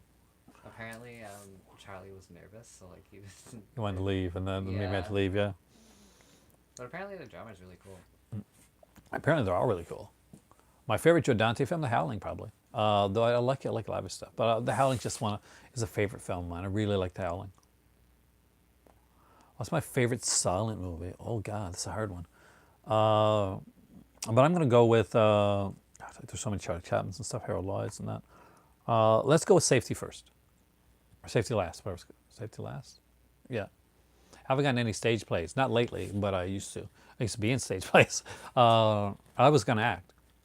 But Nosferatu is genius. I was actually Mariana Trench that made me the singer Josh Ramsey made me want to get my tongue pierced. Really? Yeah. I would like to see a Lady Gaga concert. Lady Gaga seems cool. I like to hang out with like Katy Perry too. She's so hot. I don't really want to hang out with Katy Perry because I feel like she'd be kind of like full of herself. No, I have no basis for this. I just kind of look at her and I assume that. That's probably bad. I shouldn't judge Yeah. people. Like I don't feel Just like because she's super attractive. no, she just seems like that type, and I feel like it's probably Favorite just- Universal monster film? I don't know. I don't even what. I don't know. Come on, you got to know this. I don't know. I'll give you by each franchise. How about that? For Dracula, I'm going to go with Son of Dracula. For the Frankenstein franchise, I'm going to go with Bride of Frankenstein. For Creature in the Black Lagoon, it's got to be the Creature. Got to be the first one. And for Invisible Man, again, you still got to stick with the first one. For the Mummy, I'm going to go with the Hand of the Mummy. Oh, Do I know how to ice skate? Yes, stopping not so much. yeah, I remember going ice skating as a kid, and this one girl who knew how to skate really well came and like swerved right in front of me and made me fall down. That was the only time I fell, and I was so mad about it. Then she just kind of looked back at me and was like, and then skated away. And I'm like, you thought I was someone else and you didn't even say sorry. I'm a pretty good rollerblader. Yeah, you are. Yeah. Most people don't know. There's a little fun, known fact about me. A lot of people don't know. Actually, I used to rollerblade, and I was actually pretty good at it. You know, a little known fact about me, I can crack both these knuckles in my finger. I can crack like, and then I can crack like this part. It freaks me out too. Little known fact about me. Chrissy can do this too. Okay, stop the cracking thing. I can't. I like it. It's satisfying. Satisfying. All right, we're going to close it up pretty soon. We've gone pretty long. Any other last minute questions that you want to get in? This is Wes's time to get. I don't know when I'll be back. Soon, hope to do. Nickelodeon's making a live action. I don't know how I feel about that actually. I love the Rugrats. I don't see a live action one. I was never into Rugrats as a kid. I've already seen one live action Rugrat film. It was the adult film. There's an adult Rugrats Oh my film. God. Don't ask. No, Wes, now she means. But okay, at 162 minutes. Yes, I like Family Guy. Do you? Yeah. And I like Rick and Morty. Family Guy is what got me through my really bad anxiety in middle school. I spent like those 4 months I couldn't leave the house. I spent like all that time watching Family Guy. There you go. That's a little known fact about me. I had like a mental breakdown in middle school. I didn't leave the house for 4 months. Yes, yeah. Don't forget to thumbs up, like, share, subscribe. Check out my Patreon, please. Somebody, apparently, this thing Yes, is give starting to money. buzz. I haven't seen the live action Dora, but I actually want to see it. I do. This may be my longest video, Dora. so support the channel with the longest video. Yes. I am Aaron. This is my amazing son, Wes. This is the movie library. You guys are the call to cinema. You guys rock, and I will see you guys here again soon. And it'll be just boring on me, and that'll be sad. Wes is going tomorrow morning to because Wes has to go back to university soon, and Maybe when as the the work. semester's over, I'll try and get back. I'll see. Yeah, we're definitely going to want to try and get Wes back again. We'll make some more Yeah. videos. Have a great evening. I don't know if I'll be on here tomorrow though. We'll see. If I'm feeling really lonely, I might have to come on here tomorrow. You guys may have to help me out. I'll stop by the live if you are live. Yeah, stop by I'll live. be in the chat. I'll talk to you guys soon. It is time For tea. for tea time.